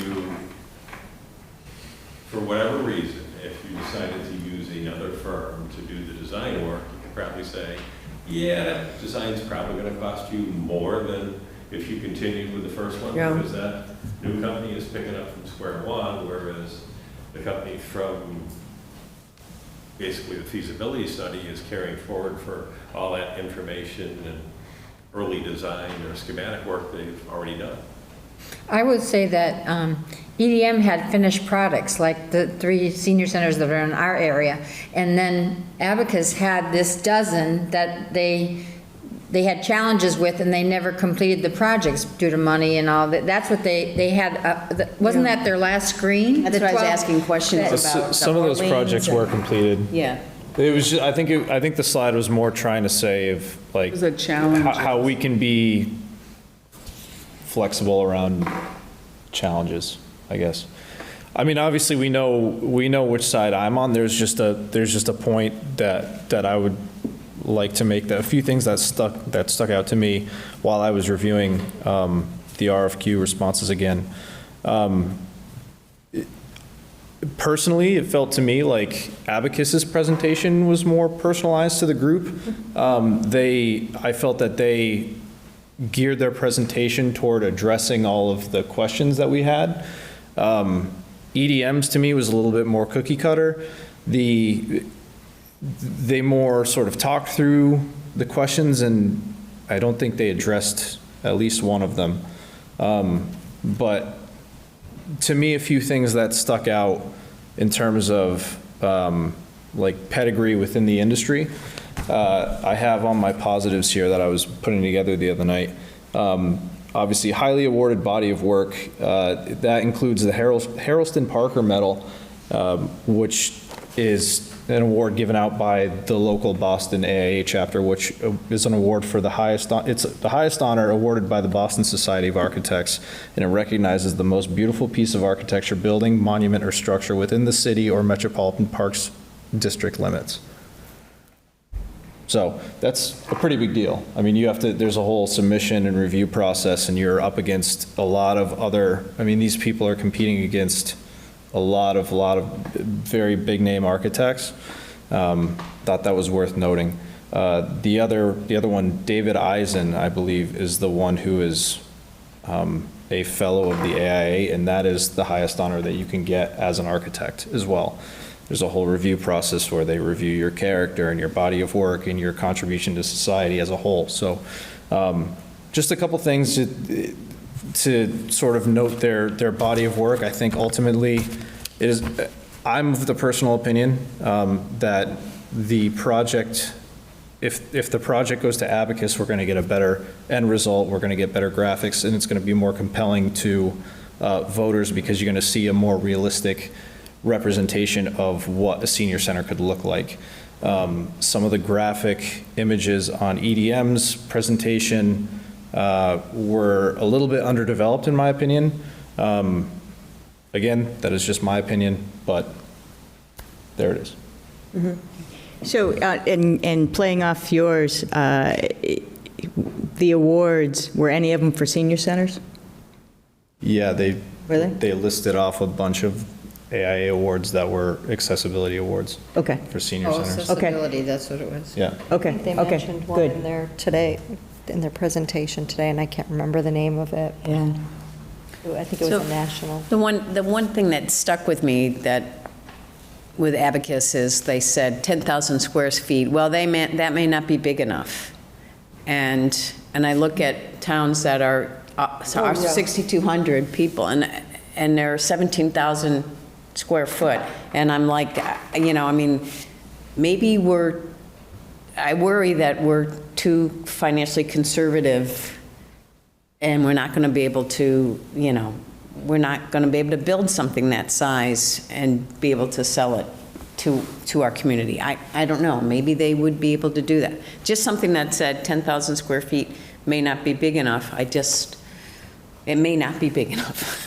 Yeah, but I think that's where one of the, referring to this pressure points in the public safety complex, is that they did, include a large community room, and the bigger the square foot, the more cost, obviously. I also think that when I went to both senior centers, maybe I went at an unusual time, but both of them were during the day, there were a lot of rooms that were not used, that were completely empty. And I didn't like the starkness of it. They weren't warm rooms. They were sort of modern, bright colors, contrasting colors. South Hadley? Yeah, South Hadley and Hadley were both the same.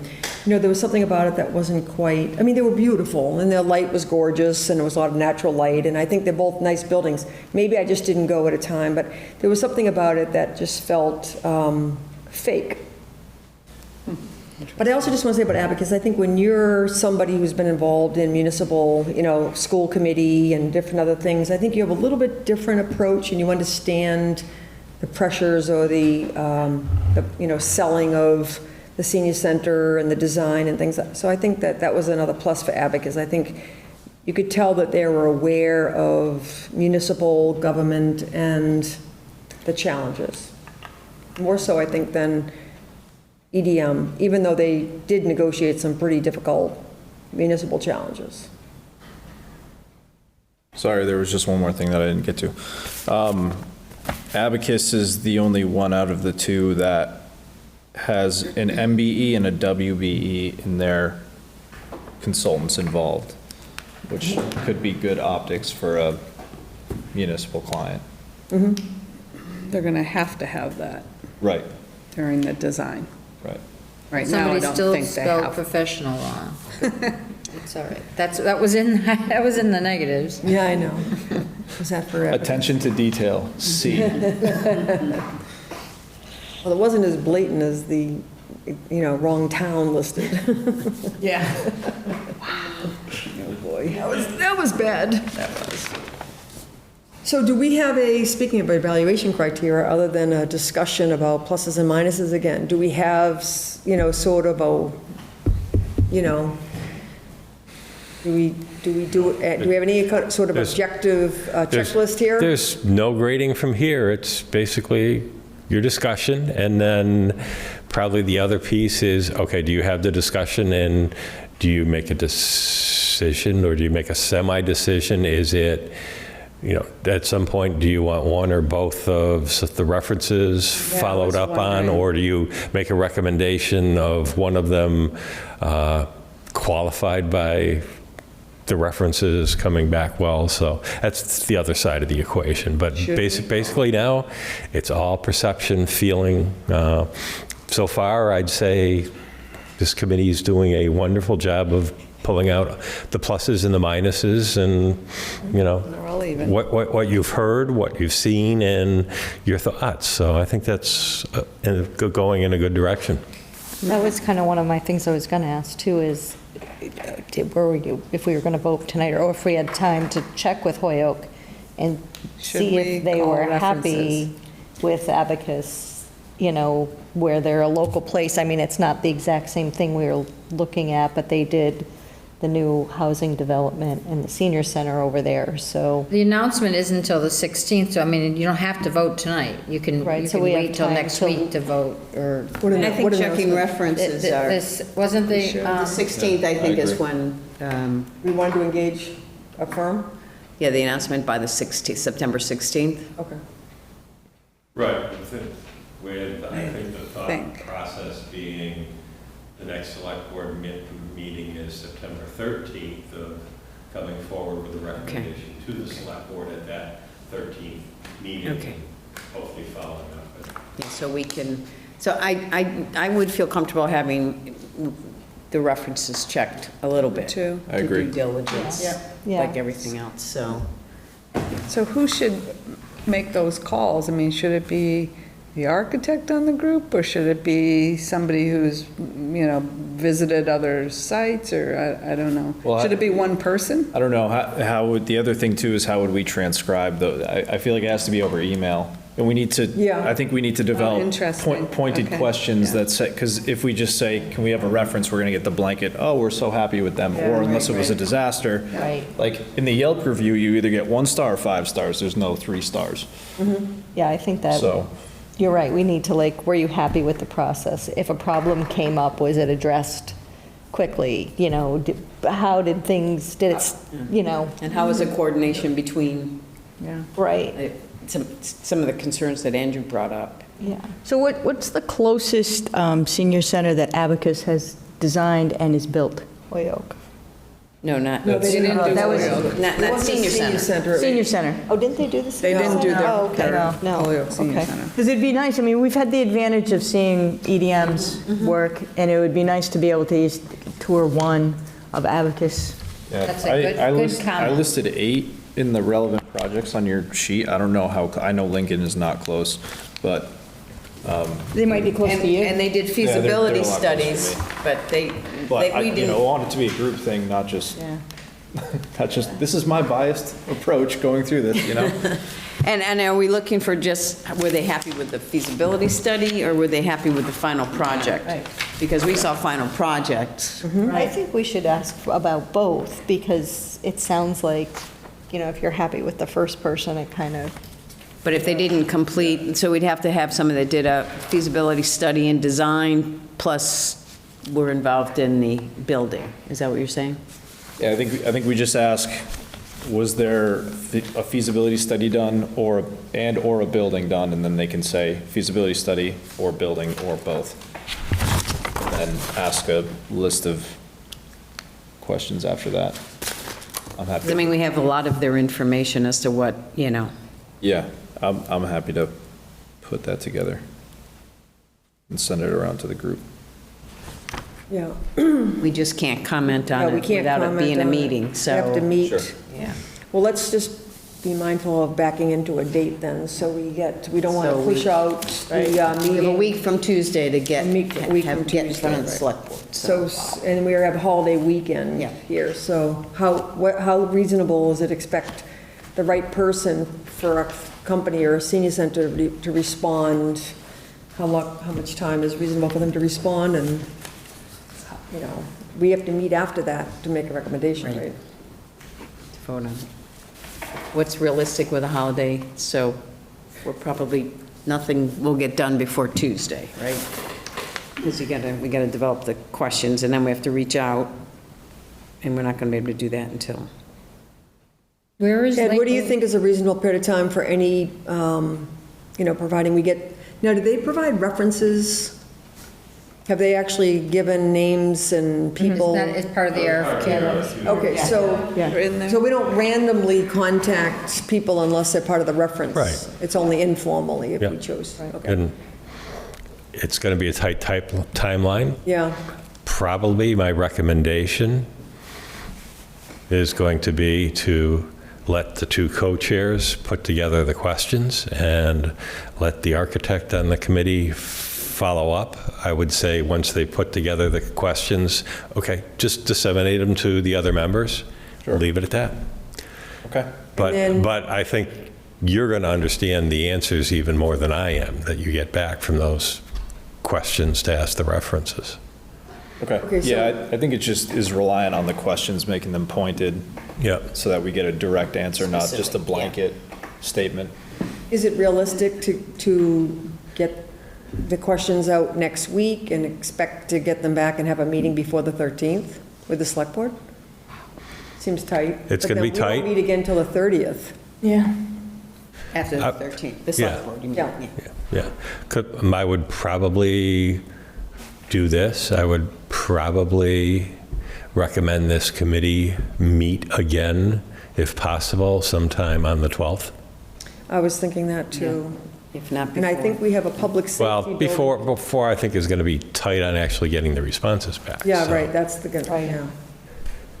Because it's a short week for, Yeah, Correct. this next week is, first week of September is always busy. so can we do the 12th during the day again? Like a 12:30? I mean, we'll get a copy something? of any references They're in the RFQ, before, right? before Yeah. the, Responses back. before we before meet, the right? 12th, They're in the, right, so they're in the RFQ, though. Right, but what you'll I'm get saying the is we'll get the responses feedback back. I mean, I'm assuming you'll forward it to us. We can't talk about it, but at least Right. we'll have a chance to at least see what they say. Yeah. Do you think that they'll answer back that quickly? I mean, it's, I guess you could, So you Lincoln could is send it to near- them, then call them. Lincoln is one of the places, and we're going to Melrose tomorrow, so if you want me to stop and take some pictures. or Yeah, get a sure, feel why for not? it. If you can. That would be great. Yeah. That's perfect timing. I was thinking I'm going to Acton, but it's not going to be till after that. I was going to go to Orleans, but they never built anything. So To just to say I Orleans? would go to, I'll I'm make the actually trip. going there. Oh, you are? In a So there's week, just so you know, but yeah. yeah, if it was during the day, there's a Public Safety Building Committee meeting at 4:30 on the 12th. But if we do something like a noon or 12:30, Where's Monterey? I'm looking at EDM. Monterey's out west in the Yeah, Berkshires. it's in the Okay. community, yep. Westlake. Do you two think you can pull together questions and get them out and then send them out? Yeah, Okay. for sure. And then what, He doesn't sleep. yeah, I right. don't. I don't. He'll be The working all the benefits of questions, I'm having a sleeping. puppy. Especially with Poppy. Forget that. Good thing we got Poppy here. Yeah. So then we'll just meet again on the 12th and Is hopefully. noon good? Noon's good Is for that- me. Oh, 12? 12 or Okay, I thought you 12:30. said What about 12:30. Okay. Noon work for How about everybody? you? Audrey, Is 12 good for you on the 12th? Okay. 12 o'clock, And not by Zoom? 12:30? Okay. Yeah, we'll meet via Zoom, right? I mean, is that good for everybody? yeah, 'Cause that'd Andrew's gonna probably be easiest. Yeah. Now, did we get the presentation from EDM? No. No, they didn't give us a copy. No, but actually, technically, the whole meeting was live broadcast and So we could bring it back up? Actually, that video becomes Okay. all presentations. Okay. All right, well, thank you. Okay, so we have our next meeting scheduled, we have our next steps. Do we have a motion to adjourn? So moved. Do we have, from Rini, do we have a second? Second. From Darcy, all in favor? Aye. Aye. Meeting adjourned. Have a good night.